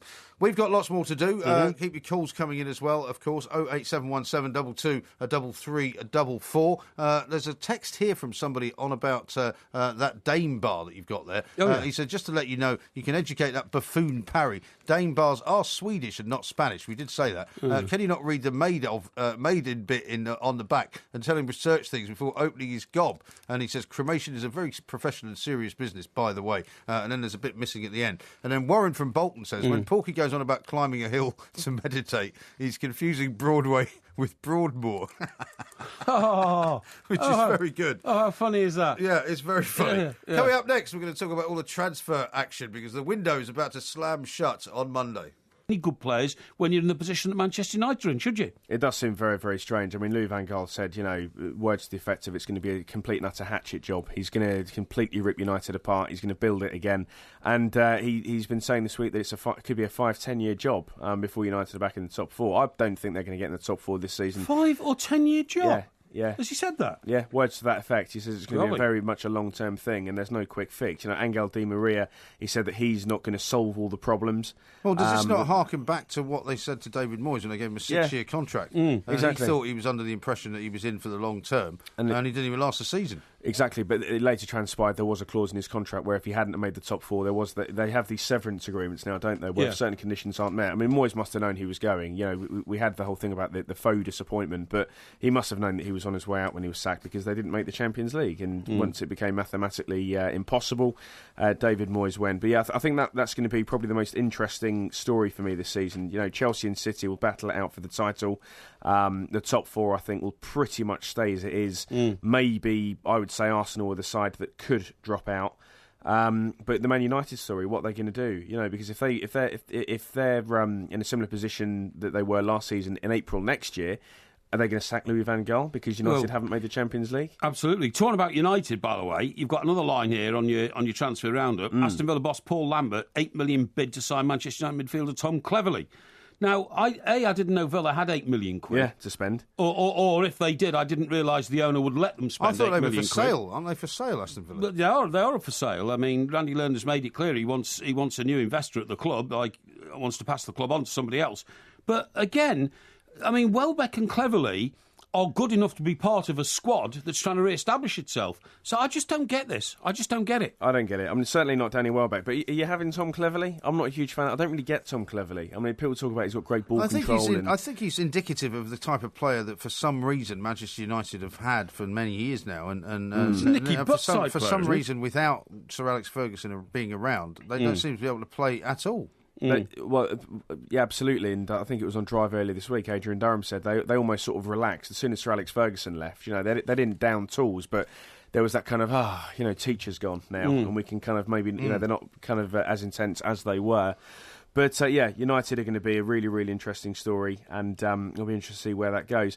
Real Madrid have apparently completed a £20 million deal to sign Falcao from Monaco. That's apparently a done deal, and they just look unstoppable. I mean, they've got to be Champions League winners for me this season, and they're in the same group as Liverpool. Cristiano Ronaldo. That's not going to be easy, is it? That's not going to be easy. And he said, he's obviously got ties with United still. He said he's going to make sure that they are punished in that group. And I think somebody said earlier on TalkSport that they could see Liverpool winning that group. Not a chance. Absolutely no chance. But there's no reason why they couldn't come second, is there? There's no reason why they couldn't come second, but there is no way on this. I think Real Madrid are Champions League favourites for me. Well, you look at that team they've got now. It's absolutely ridiculous. And you could actually say that the empire that was Manchester United under Alex Ferguson started to crumble the minute Ronaldo decided, I'm off to Real Madrid. And what a decision that was for the boy, because he's clearly the best team in the world now, and he's part of it. I mean, wasn't it interesting that he scored against the first team that they played in La Liga this season to maintain his record of having scored against every team in the Spanish La Liga? He's a phenomenal footballer, old Ronaldo, but knew exactly where he was going and where he wanted to go. And he was never replaced. And, people will look at... You can't replace Ronaldo, can you? Well, I know. No, but with 80 million quid, they should have done something, shouldn't they? There have been no, what I would call, world-class players that have come into that midfield role, and that is where United have suffered. Yeah, they signed Robin van Persie, and, sure, Rooney's not done too badly either. But they never, ever had that really terrifying midfielder. And managers say now, all last season, the fear factor's gone at Old Trafford. And, it's a really, really sad state of affairs. Well, I mean, if they don't sign anybody in the next, day or two, it's going to be a bit of a panicky kind of Monday, isn't it? Especially when you consider... even Sunday and Monday. Well, exactly, especially when you consider that Valencia and Juventus are apparently putting in offers for Javier Hernandez.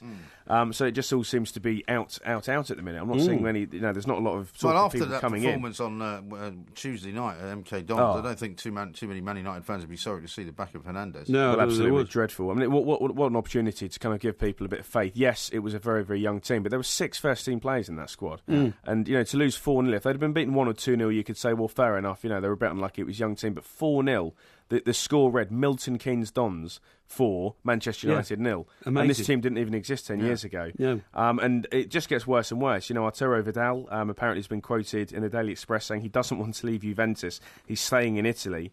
So with all these players going, people were telling me that Vidal was a done deal. It was a matter of time. But apparently it seems like he's staying put. So Louis van Gaal's got a very, very difficult job this season. Yeah.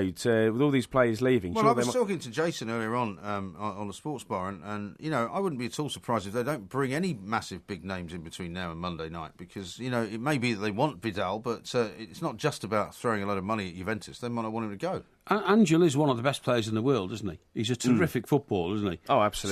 So I think it's landmark for them to get him with not being in the Champions League. Might encourage other people to come. But as you quite rightly say, Mike, there's a whole atmosphere of uncertainty and confusion surrounding Manchester United. What is the plan? Because without a shadow of a doubt, the Iron Tulip, who thought he was going to knock up 6 points in his first 2 games because he was playing 2 relatively weak teams, has actually now looks lost. He looks lost, bemused, befuddled. What's gone wrong? I can't understand what's going on. And I think that's emanating through the transfer policy now as well.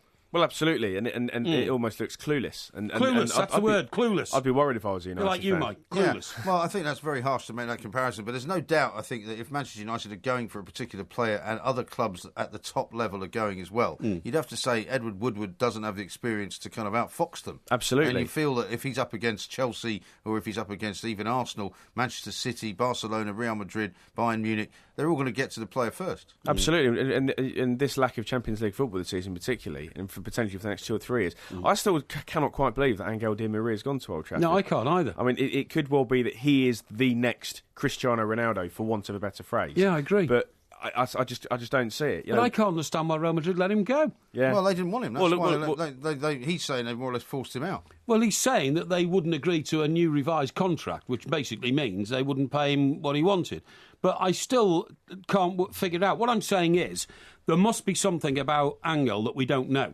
Yeah. There's got to be, because it would be like letting Ronaldo go. An angle that we haven't thought of. An angle we haven't thought of, absolutely, yeah. You think you're clever saying that, don't you? I thought that was quite clever. Yeah, it was quite clever. But what I'm saying is, if he's as good as everybody tells me is, technically, if he's, because, great World Cup and all that stuff. Play? Of course I've seen him play. Well, but what I'm saying is, even though I'm on the ball, I'm not one of the world's great football coaches, and they have a different appreciation to a player. Oh, there's no point in us giving you a quiz on football coaching then, if you're not an expert in it. You could if you wanted to, and I would approach it with the same dexterity that I approach everything else. But the point I'm trying to make, if you would just listen, no, is that there may be something about Angel. And one of the things about Angel, which I don't like, by the way, is he wears 2 big diamond studs in his earlobes. Now, so does Ronaldo. Yeah, well, Ronaldo did when he was interviewed tonight, but at least he had a suit on, all this kind of stuff.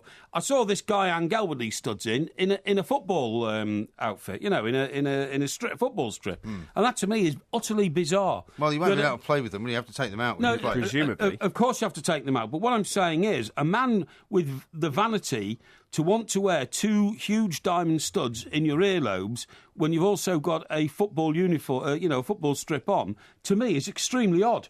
It's an odd way of thinking. It's flamboyant, isn't it? It's an odd way of thinking. It's thinking, I'm going to be interviewed now. I think I'll put my diamond stud earrings in, which is, the right of any man to wear diamond stud earrings. But in a football strip as well, I find that very odd. Maybe he thinks it's kind of gangster or something. I don't know. To me, it's odd. It's very strange, but it seems to be the way that football's going. More and more flamboyance and more about fashion than on the pitch a lot of the time.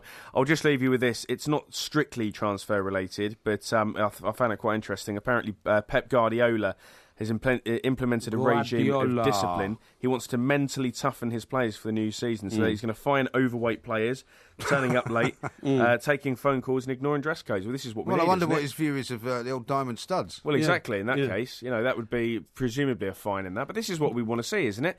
Footballers are out of control in this country, we're told. Yeah, but to be honest, the thing is, if you don't fine them about 3 million every time there's a problem, anything under that won't make any difference. But to be honest, every time I hear this, manager gets tough with players, it just reminds me of Di Canio at Sunderland going completely over the top. Oh, that was too much. And then banning tomato ketchup. Yeah, right? Exactly, and completely losing the minds of the squad altogether, and just drifting away.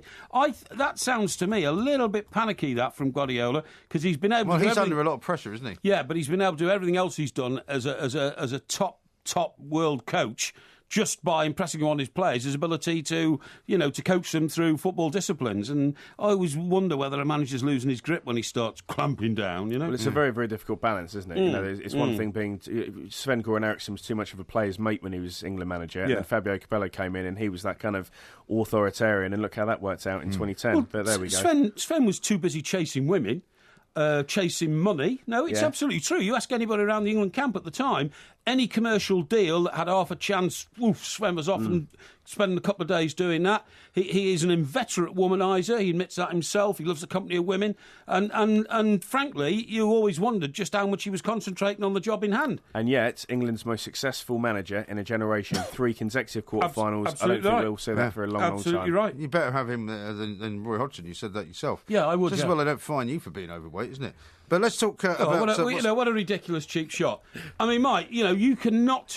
that is Glass Houses. That is Glass Houses territory. It certainly is. We've got lots more to do. Coming up in the next hour, there will be a quiz for Porky. This is Talk Sport Extra Time. This is an interesting text we've got here from Justin, who says, good morning, guys. Love the show. Listen every night without fail. He says, with regards to contactless payments with card payments, number 1, you have a choice to use the service. Number 2, the maximum payment that will be processed at any one time is £20. And he says, thank you. But that doesn't really stop anyone from just going £20, £20. He does it 5 times. Exactly. He's taking £100 out of your account. I've got a guy here called John Cole, right? Wasn't that a great BBC political editor called John Cole? I think there was, from Northern Ireland. John Cole, I'm telling you. Yeah. Now, so John Cole here says there is a £20 limit you can use on the swipe machine in pubs. It only allows you to spend £20. Now, perhaps he means a total of £20 over a series of drinks. I think so, yeah. Right. Well, I've got one here that says the best way to remember your 4-digit PIN number is to break it down into 2 numbers, like 68 and 71, and think of the cup final from those years. That works for me, says David Manchester. I think that's a good one. That is a good one. It's much less complicated than yours. Now, go on. Who was in the cup finals in 68 and 71? Oh, absolutely no idea. 68, Everton and West Brom. West Brom won 1-0. And 71 was Arsenal's double season, wasn't it? Was that the Charlie George goal? Yeah, exactly. 2-1 against Liverpool. Bob Wilson in goal. Yeah. I always remember that Charlie George goal. Bob Wilson beaten at the near post by Steve Highway. And then Arsenal replying, winning from Charlie George. But wasn't the first goal always in dispute between George Graham and... Nobody knows whether George Graham got the last touch in it, put it over the line. Yeah, I'm sure. I'm sure Arsenal fans listening out there will tell me. Let me just read a couple of these. That's a very good encyclopedic knowledge. That. Yes, thank you. And let me just... Eddie Kelly, I'm told, is the other player. Eddie Kelly, what disputed the goal? Yeah, OK. Yeah, Eddie Kelly, I remember him. Right, James McManus says, please, and this is to you, Mike, please give Mike Parry a geography quiz next week. It'll be funny to see him try to twist his answers to scrape 3 out of 10. You see, this is the image you've given the listeners now, that I'm some sort of fraud. I haven't given it to them. I'm some sort of, fraud, some dilettante, no mark, intellectual individual, which is completely untrue. Well, unfortunately, it's the results of the quizzes that tell the story, because the trouble with the results of the quizzes is that they're always less than 50%. And another one here, again, another very, very false image you're giving of me. Isn't it a coincidence that yet another Mike Parry story brings him to a bar? Which story was that? Well, every story. The contactless credit card story. You said if you're in a pub. Right, guy here, Steve's birthday, he says, I use the same PIN number for all my cards. Well, I think that's a bit dodgy, mate. The next one, £20 limit on the pubs. Yeah, that's from John Cole. James Agar says, here's Kate Bush's biography, and he sends me a clip of it, confirms 25 top 40 single hits. I find that astonishing. Really? What are you laughing at? Nothing. What are you laughing at? Nothing. Why just the way you said Kate Bush's name, it just struck me as amusing. Why? Her name's Kate Bush. Yeah, I know, that's not what you said. Anyway, right, I think there's something smutty in that, which I'm not going to get to. Right, now then, Brother Ajax says, Kate Bush got... Sure it's not Brother Ajax? Well, it's one of those two. That used to be a cleaning fluid in this country, which we don't use anymore. Yeah. Ajax. Well, it was called Ajax, yeah. Yeah, thank you. Yeah. As was the rocket in Flash Gordon. Was it? Yeah. I didn't know that. Right, it says here, Kate Bush got banned in the US for her song Running Up That Hill. It was banned because she mentioned God in the lyrics. Really? Did she? I didn't know that.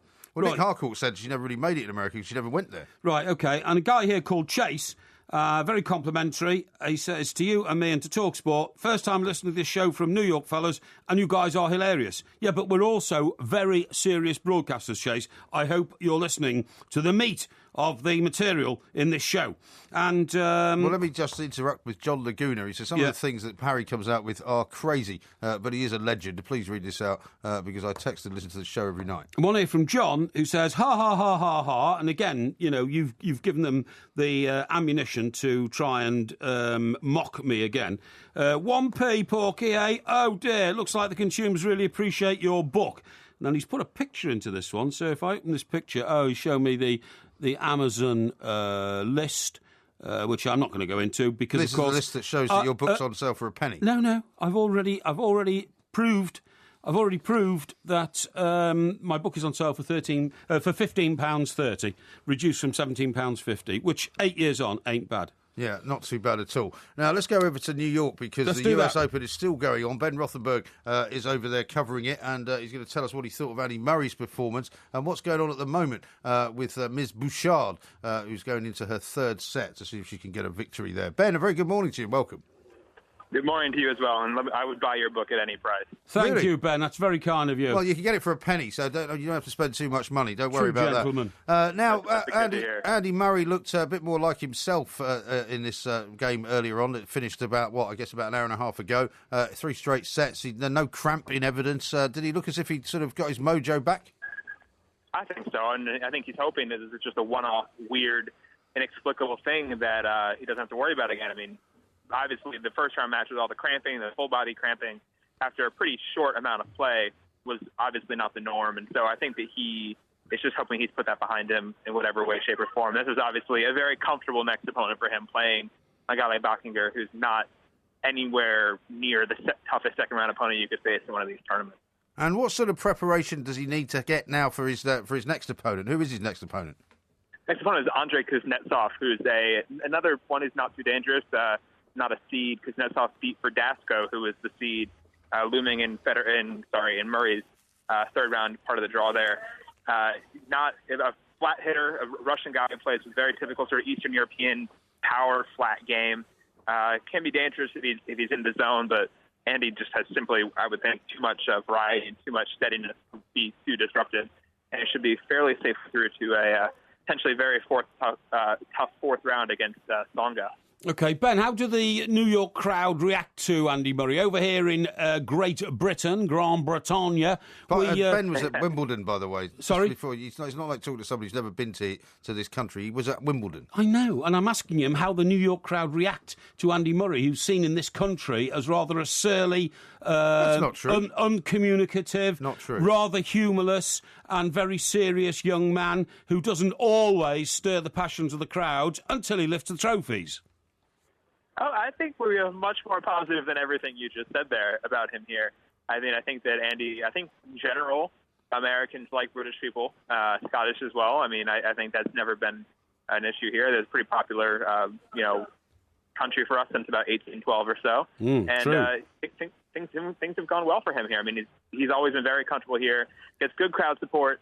He's not beloved, I wouldn't say. I mean, people don't flock to see him, but when he's put in front of them, he's a very, very palatable choice for American audiences. But also, they like a winner in the United States, and I mean, it was the New York land of the winners. It was in New York that he won his first Grand Slam. So I think that's why they would always kind of hold him close to their hearts. And he was an underdog, and we like underdogs as well. I mean, Andy took a long time to break through. People saw him get knocked down and beaten around in finals all around the tennis world before he finally broke through here. So I mean, I think around the world, there was a lot of goodwill towards him and a lot of sympathy for years brewing, that he never really did anything to make himself less popular here. He never did anything. There were no negatives in his column, I don't think of. I mean, some people, the whininess or whatever on court, the occasional churlishness sure did rub some people the wrong way, but that hadn't been in evidence for quite a few years leading up to his slam. So I think that he generally, fairly popular guy. Excellent. Good to hear it. Ben, thank you very much indeed. Thank Ben you very Rothenberg much. reporting into us from the US Open. Did you ever go to the US Open when you were over I in did. That part of the world? Has Flushing Meadow changed in the last few years? Well, they've redone quite a bit of it. They've built a couple of more stadiums, stadium courts. Because when I went... it used to be in Forest Hills, the US Open, didn't it? Maybe I went to Forest Hills, but what I'm saying is, when I went, and I think Barry Flatman, who's our tennis correspondent a lot of the time, Sunday Times man, fixed me up with the tickets and all that.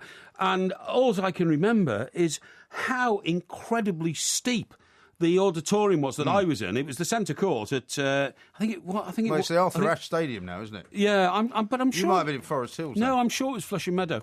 But it was incredibly like Wimbledon. Yeah. I've been to Wimbledon. Have you been to a final at Wimbledon? No, well, I've never been to the final, no. But I used to go to Wimbledon every year. Oh, no, you told me that. But you haven't been to a final? I've never been to a final. I've been to a final at Wimbledon. I don't know, Mike. Perhaps you'd like to take me. I thought we'd all done these things. I think we'd all done these things in life. I was always working. I wasn't on some jolly. I thought we sort of, done things like, been to the boat race, been to Wimbledon, been to Royal Ascot. No, but you haven't been to Wimbledon I've not been to a Wimbledon final, no. There you are. But anyway, I was going to say is, at Wimbledon, it's low level, for want of a better word. It's, it's on about 2 or 3 levels. At Flushing Meadow, I mean, it's about 16 levels, and when you get to the top, and I think of course, both of those numbers you're slightly underestimating. Of course, I was in the seats right at the top. It was like looking down a well. It was incredible, the elevation. Yeah. You sure that wasn't after lunch as well? Sorry? You sure that wasn't after lunch as well? No, definitely not. It was so elevated, I could only see the top of the players' heads. What was it like looking down again? It was like looking down a well. Just checking. This is Talk Sport. James Agar says, here's Kate Bush's biography, and he sends me a clip of it. Talk Sport. On air, online and on TV at Freeview Channel 723.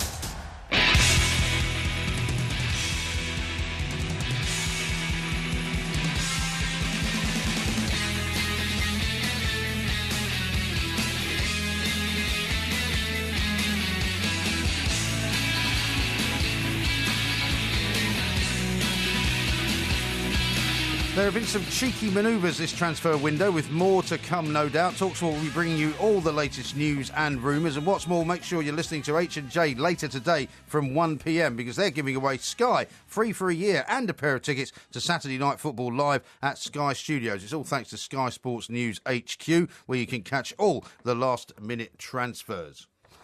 Obviously, we heard all about some of the transfer action that's going on in the transfer circus, and that will keep going throughout the course of the weekend, certainly will, because the door will slam shut. When's the door slam shut? On Monday at 11 o'clock. It would normally be the last day of the month, but because that's a Sunday, they've rolled it over into Monday. So we'll be bringing it live to you right here, of course, on Talk Sport. Now, we've got an awful lot of stuff still to do. Your quiz coming up on how expert a driver you are. That's These are genuine questions from a DVLA test, by the way. Of course, they're genuine questions. So don't tell me that I've somehow cooked these questions up, and they're not, Yeah, but you'll have reworded them to your own advantage. That's for sure. Not at all. I'm using the exact same. You have a mission in life to try and make out that I'm some sort of brainless jerk on this show. Not at all. It gets on my nerves. You're perfectly capable of. Gets on my nerves. Have you switched that fire on, by the way, because it's boiling in here now? No, I'm telling you, it is. Why has it suddenly gone very hot? What do you need heat in here for? It's a heater for a start. Yeah, that's what I'm saying. Well, nevertheless, it's suddenly got very warm. And I don't know why it's got so hot. Well, why is it? I'm starting to feel a bit uncomfortable. They control the temperature of the studio from outside because we haven't got a thermostat in here anymore. And generally speaking, when the heater is on, that's counteracting the cold air conditioning. Starting to make me irritable. They've obviously turned up the heat a little bit in the... maybe they want to try and make you feel uneasy because we're about to go down under now. Talk to our favourite tabloid hack in Sydney, Australia, the lovely Sandra Lee. Sandra, very good morning to you. Good morning to you too. Yeah, morning, Sandra. Great to hear from you. Nice to inject a bit of glamour and brains into the show, Sandra. Thank you.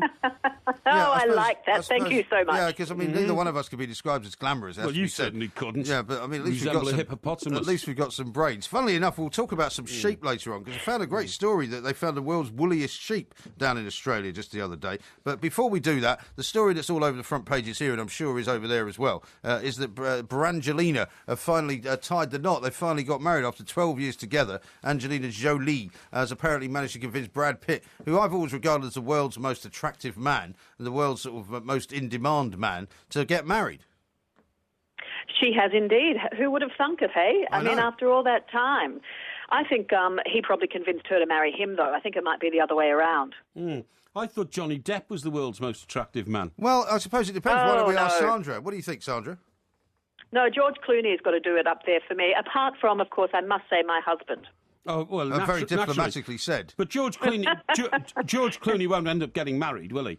Well, I mean, he's always said... Well, no, he's going out with that English woman at the moment, isn't he? So he's bagged one of yours. He is. Is he not going to get married just because he says that he finally wants to settle down and she's a lawyer or something like that, isn't she?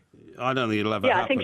I don't think it'll ever happen. No, probably not. I mean, he's been averse to marriage since his first one went kaput. Yes, you're absolutely right.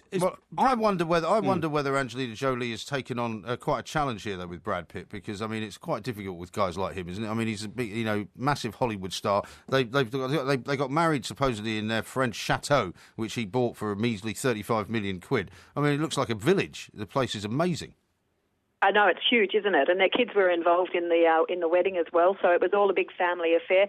I'm just surprised that they managed to pull it off without the paparazzi catching wind of it. Yeah, no, absolutely right, because there's no pictures. I mean, one of the papers here has done up that movie that they were in together. I think it was Mr. and Mrs. Smith. Where they're actually, that's right, that's where they fell in love. Yeah, where they actually get married, and there's a picture of them, but it's not the real wedding picture because nobody's got them. So it'd be nice to see a couple getting married from that part of the showbiz community without selling it to somebody. It certainly will. But Sandra, if we're talking about, the world's most attractive men, which is not a subject I'm an expert on, to be honest, surely from where you're talking to us from, doesn't old Mel Gibson come into that category?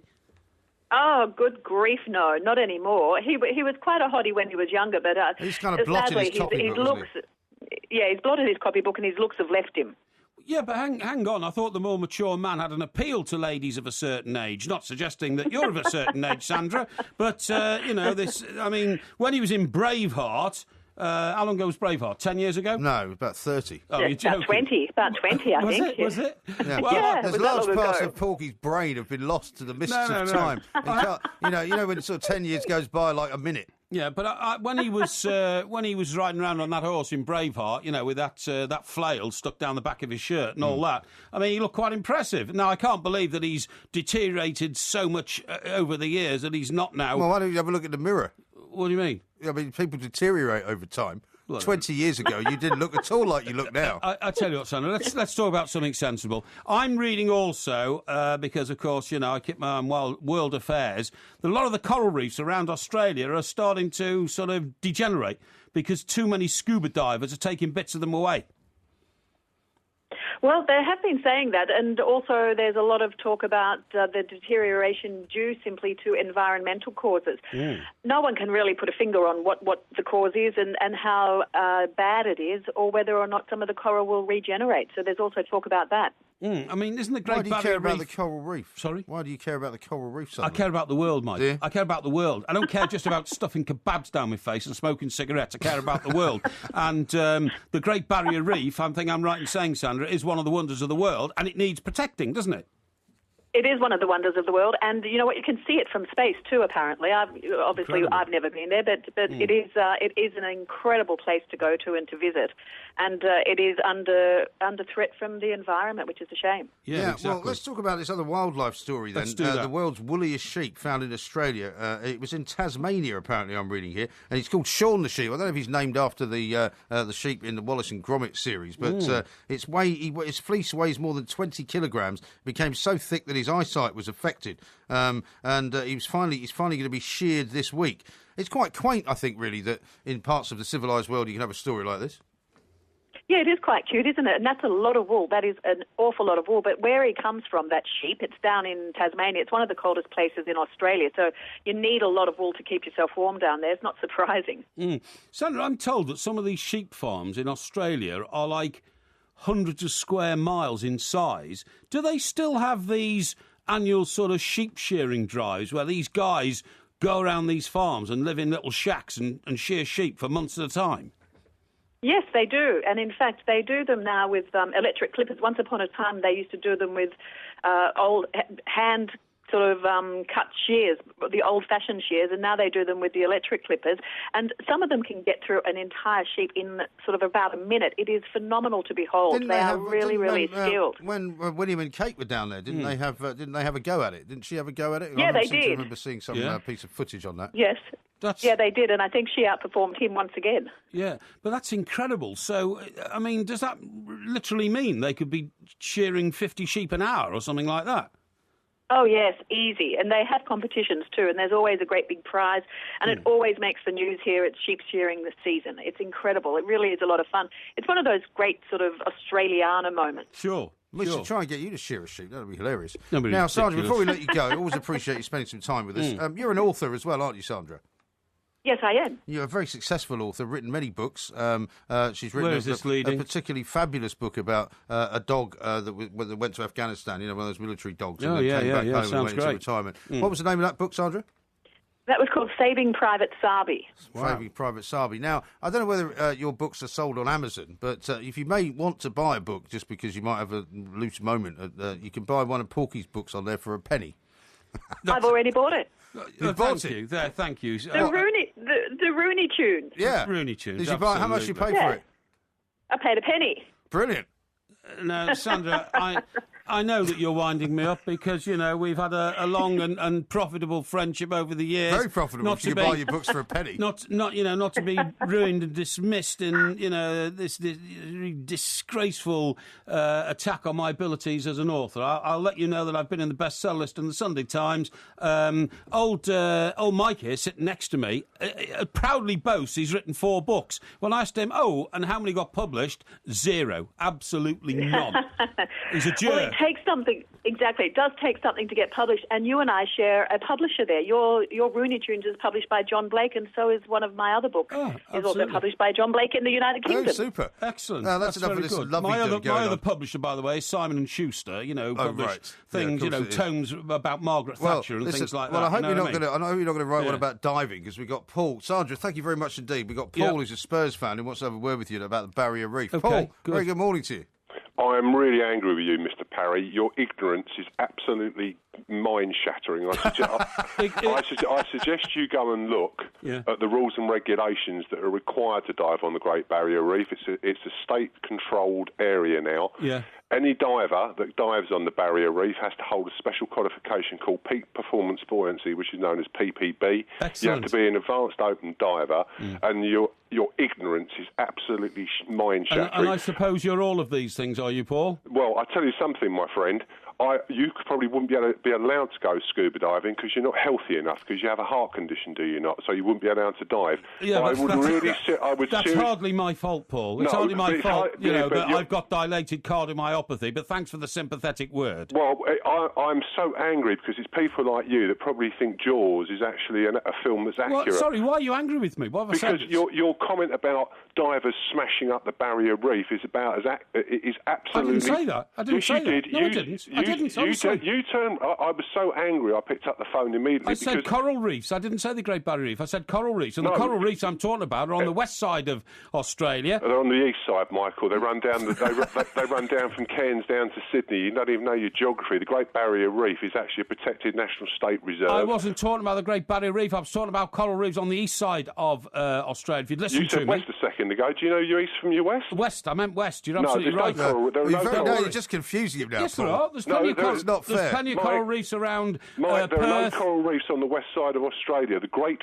Barrier Reef is protected, and to say that divers go down snapping off bits of coral is a bit like saying every football supporter goes to a game for a fight. So there is a problem on the Great Barrier Reef, though, isn't there, Paul? Yeah, there's a problem. The problem with the Great Barrier Reef is the acidity increase in the water levels. Well, exactly. I knew that.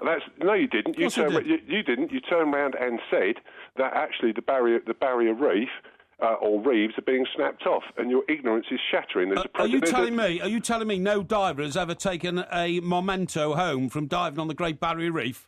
I would say that in the past, yes. Thank you, thank you, Paul. Thank you for ringing up and qualifying that. But not now, Michael. It's a bit like it is absolute ignorance to say that, and you're probably going to tell me that great white sharks are dangerous as well.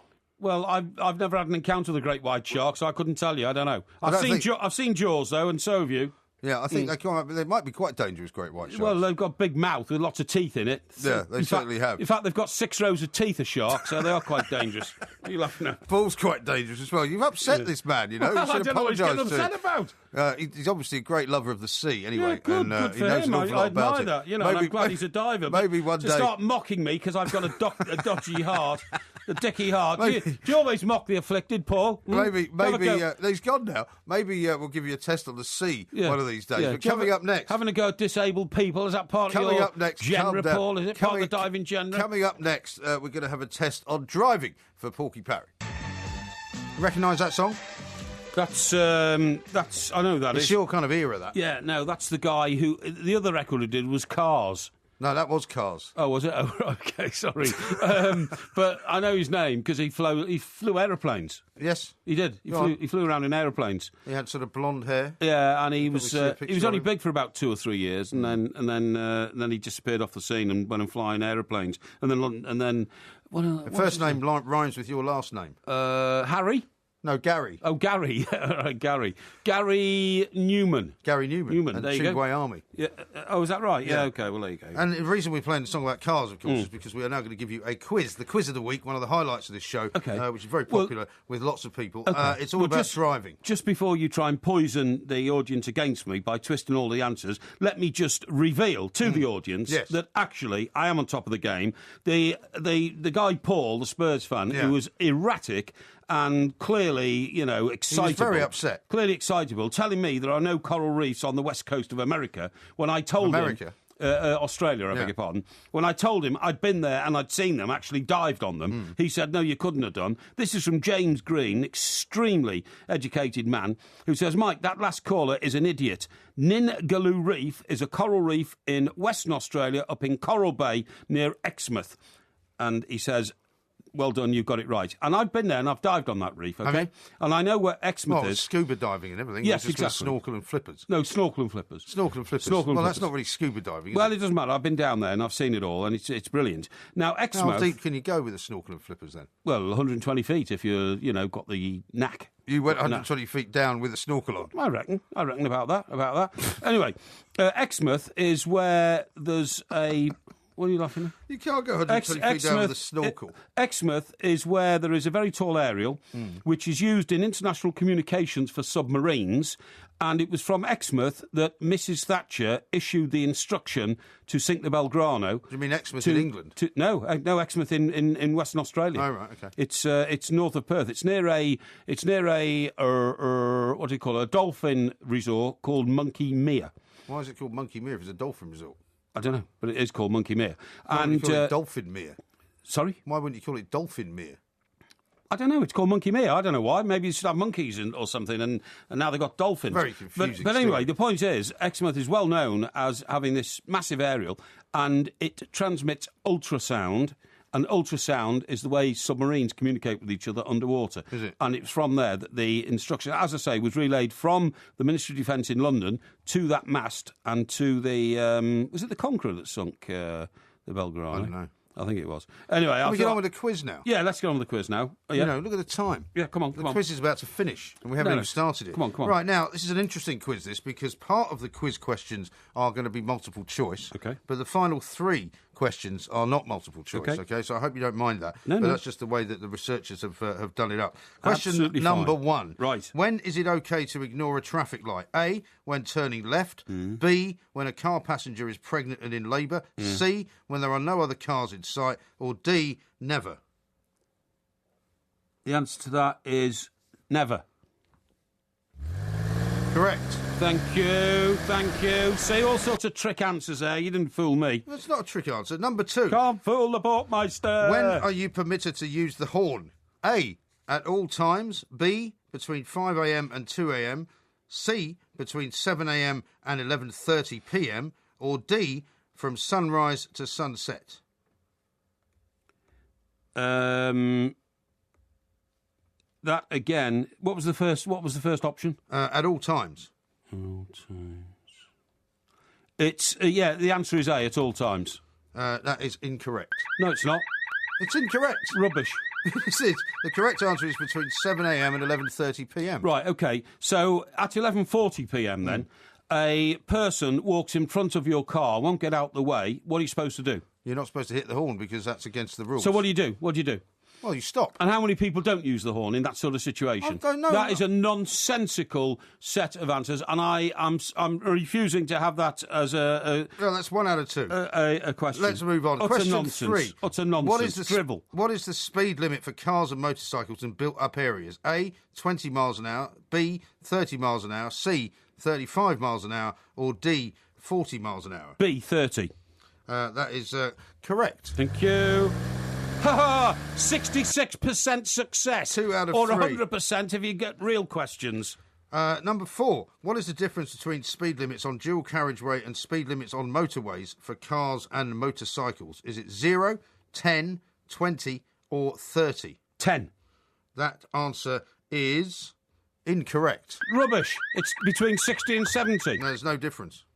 Rubbish. Still dual Utter carriageways nonsense. at 70 as well. So that's 2 out of 4. A road with 2 lanes and a road with 3 lanes, it's 10. You're wrong. No, I'm not wrong.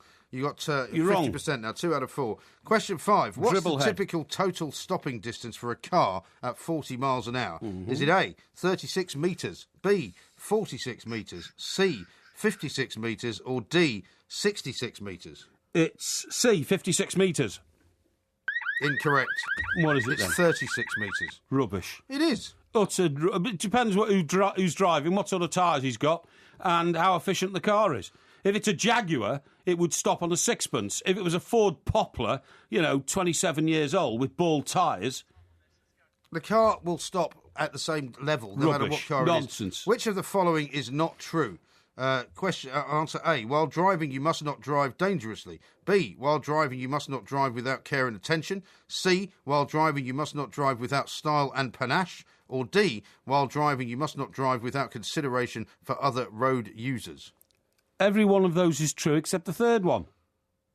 6. The answer is C.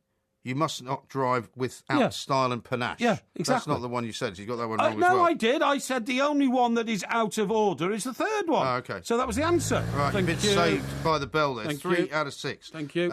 When driving in built-up areas, which of the following do you need to look out for? A. Children directing traffic. B. Children emerging from driveways. C. Children driving vehicles. Or D. Children running out from behind parked cars. D. Correct. Thank you. See?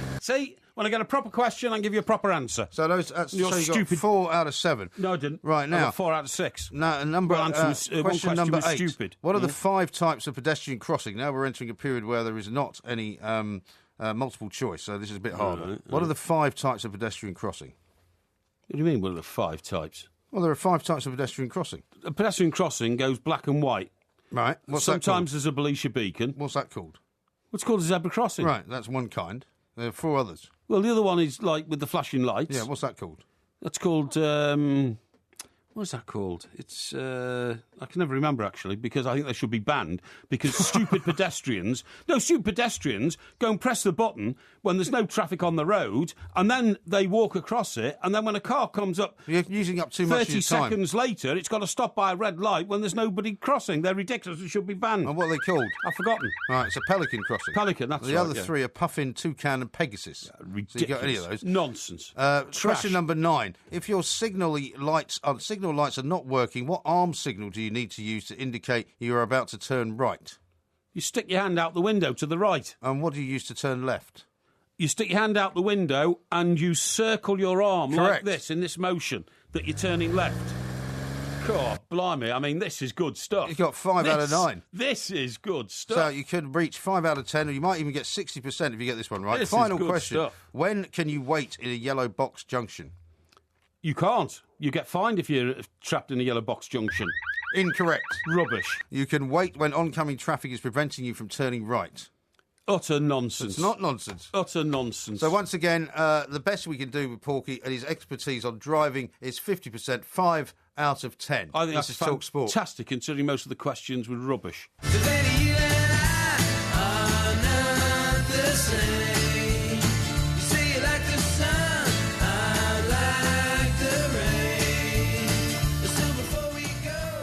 This is Talk Sport Extra Time with the two Mikes, Mike Parry and Mike Graham. Coming up in the next hour, Warren Barton's going to be joining us, former Newcastle player, of course. Excellent. He's going to tell us what he thinks about Wayne Rooney's appointment as the captain of England. But you've got the result of some big survey clutching in your hands there. What is that? This is particularly relevant to you.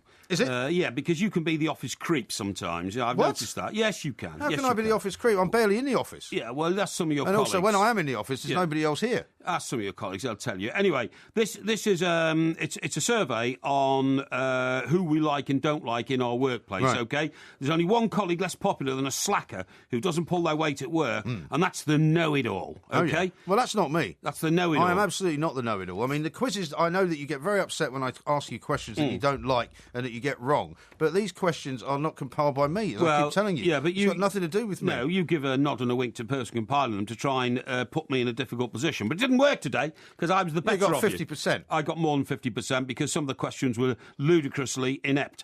Anyway, getting back to this report, 35% of those polled said they can't stand smart Alex who have an answer for everything. I haven't got an answer for everything. Well, I don't I've got an pretend answer to. for everything, because I'm well-read and intelligent, but that doesn't make me a smart Alex, OK? Well, you thought Jane Austen wrote Wuthering Heights. Can you believe that people living in Wales and who are near retirement find smart Alex particularly annoying? Why is that? Why people in Wales? I don't know. This is a regional survey. I think as well. that's true, actually. I think there's definitely because parts of this country are very different. I mean, one of the great things about Great Britain is it's made up of so many different sort of communities, different accents, different cultural kind of parts of the country do different things. Like they call sandwiches different things, they eat different things. And I think they have different attitudes. Because I bet if you ask people in London, for example, about know-it-alls in offices, they'd probably be quite popular. Well, no, here you go. 32% said that they dislike lazy colleagues, and the most, with London people most likely to cite them as bad co-workers. Yes. So London is the most competitive area of our economy. Yeah. Right? Employees who try to win favour with their boss. Now, this is the office creep. Yeah. I can't believe you said that was me. This is the one that really gets me, taking a present to teacher. Employees who try to win favour with their boss by sucking up. You've seen a few of those at TalkSport over the years, believe me. Sucking up came third with 17%, and they say that workers in the northeastern Scotland are most likely to dislike them. So all those people you worked with in Scotland when you were working there, allegedly as a newspaper editor. That's right. They particularly like the creeps who go creeping around. There were a few of them, actually. Offering, free tickets to football matches and all that to the boss. I got invited to somebody's wedding once, which is very unfortunate because it's a bit, you didn't it's go, kind of did you? uncomfortable. Well, I felt like I should. It was very shortly after I'd got up there, right? Why? And one of the reporters on the paper was getting married, and so he invited me. So I thought, well, I better, if I turn him down, he's going to think, well, this guy's, just not a very nice boss. I'd turn him down. I wouldn't have gone to that. Yeah, but you're not a very likeable character. Oh, I'm a very likeable character. You've been a boss as well as I do not. I do not fear being, I don't have to go and grovel for popularity. Well, I wasn't grovelling for popularity, but I thought that it was a good thing. As well. But I thought it would be a good thing for me to go because I knew that a lot of the other people from the office were going, and I thought, well, this will be a good way for me to get to know some of the staff, right? Yes. But it was one of those awful weddings, and I'm sure you may have been to one of these or two of these in your time, where, we've been to some very lavish weddings. I went to Piers Morgan's wedding, which is about as lavish as you can get. Oh, you went to Piers Morgan's wedding? Yes, I did. Yeah, how nice, Now, on the same Piers Morgan doesn't ring you up anymore? He rings me up, yeah. Oh, does he? Yeah. Oh, really? Yeah. When's he ringing you up next? I don't know. No. Whenever he feels like it, I dare say. Anyway, the point is that, this guy's wedding was the complete opposite of that. Right. We had a very unfortunate case of when we came out of the registry office, wherever it was, went into this big sort of hotel reception, and there was one sort of giant bowl of punch. And you were given literally one ladleful of punch out of this bowl, and that was it. Sure, and you had to buy all your own drink. Oh, it doesn't sound like much of a wedding to me. Worse than that, the guy's dad, and we think it was Glasgow, it can be slightly rough around the edges. The guy's dad was standing in his kind of receiving line, where you go and shake hands with everybody. And he had a great sort of... what can only be described as a sort of what looked like a terrible injury down the top of his head. Yeah. And apparently, somebody hit him 2 nights before, he'd been attacked in a pub by a guy with an axe. Right, this is Glasgow. Yeah. Yeah, well, this sort of thing's happened in Glasgow, doesn't it? And he was standing there as if nothing had happened. Not that I'm branding all our Glasgow listeners as being ruffians or anything like that, but it is a an energetic city. It certainly is. And but the great thing was he was just standing there shaking hands with people with this great big mark down the middle of his head, as if he didn't have it. And it was a case of take that, Jimmy. Yeah, or had been a couple of nights earlier. He'd been hit by somebody with an axe. I know somebody who paid the price of inviting their boss to their wedding. In the vestry of the church, as they wait for the wedding to start, the editor arrived late, and they were waiting for him. That's how important editors are. We can't even start the wedding. And as the editor passed through on the way in, he actually sacked him. Really? While he was standing there with his bride. Yeah. Deary me. Yeah, literally said, I've got some bad news for you, by the way. I'll tell you later. And you tell me now. He says, well, I'm sorry, but you've got to go. And then the guy had to get married.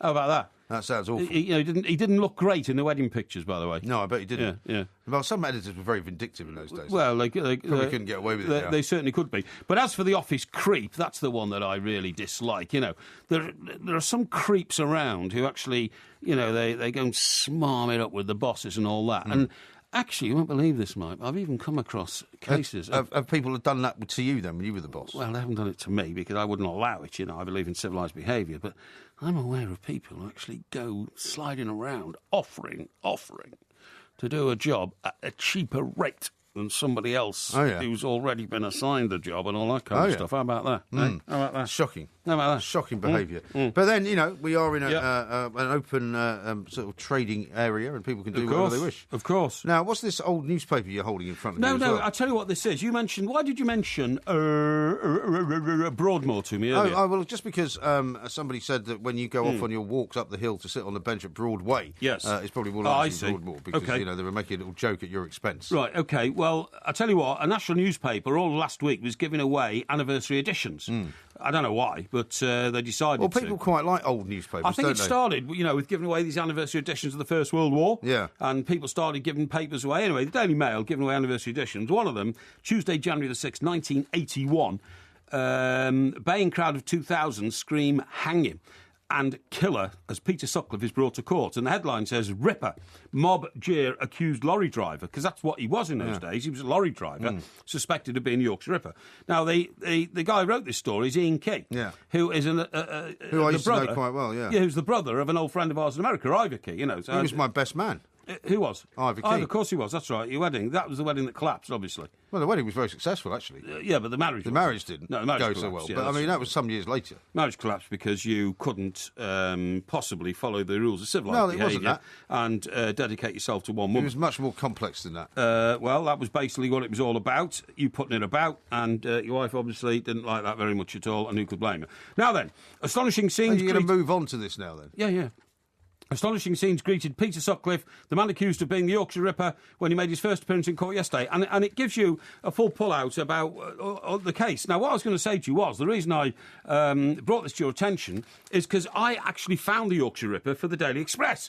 Now, this is the Daily Mail, but I was working on the Daily Express in those days in Manchester, and I'll tell you exactly what happened. It was quite late at night, And a buzz has started going around the north of England that they've actually lifted somebody. Because, of course, Peter Sutcliffe was caught by accident. Yeah. He was sitting... Well, he was caught... I mean, he was kind of caught several times, apprehended several times, wasn't he? Well, he was interviewed several times. And interviewed and then let go. I mean, they found an apple, right, with a bite mark in it, and the guy who'd bitten it had a big gap between his front 2 teeth. And Peter Sutcliffe had a huge gap between his front 2 teeth, but they still didn't connect him to the apple and all this kind of stuff. Yeah. They found a boot print which matched perfectly the boots that Peter Sutcliffe wore as a lorry driver, which was his job, right? And they just didn't match it up to him. But he was found by accident because he was in his old beaten up brown Rover car. And he had a light missing or something, didn't he? Well, he was in a lay-by and he was with a girl he was probably going to murder. I mean, when I say that, I mean, you know, he'd murdered 13 already and maybe a lot more. We don't know whether there are other victims. And the police wanted to know what he was doing in this lay-by. So literally a police patrol stopped and asked him what he was doing. And even then he got away with it and he drove off. But the amazing thing was, one of the policemen, for some unknown reason, just an ordinary copper on the beat, thought, something very odd about that guy, and I can't place it. He went back to the lay-by, and he found a chisel and a hammer deposited in the grass alongside the car. And just before the police interviewed him... Thrown them out the window. He'd got out the car to sort of approach the police, and as he did, he'd thrown the tools away into the hedgerow next to the lay-by. Chilling stuff, isn't it? And this cop, for some unknown reason... He said there was something about it. I can't think what it is. But he went back and he found the hammer and he found the chisel. They knew who Sutcliffe was because he told them his right name and address and all that. Went round his house, lifted him. And actually, after an hour of questioning, he held his hands up and admitted to it. But the reason I found Incredible story. The reason I found it was this, because this is an incredible story. So I'm sitting there in the Daily Express and the phone rings. Guy comes on and says... hello, my name's Mr. Smith, or something, you know. And I said, oh, yeah, hello. And I was alone in the building. It was about 11:30. Everybody else had gone home. You know, it's one of those nights.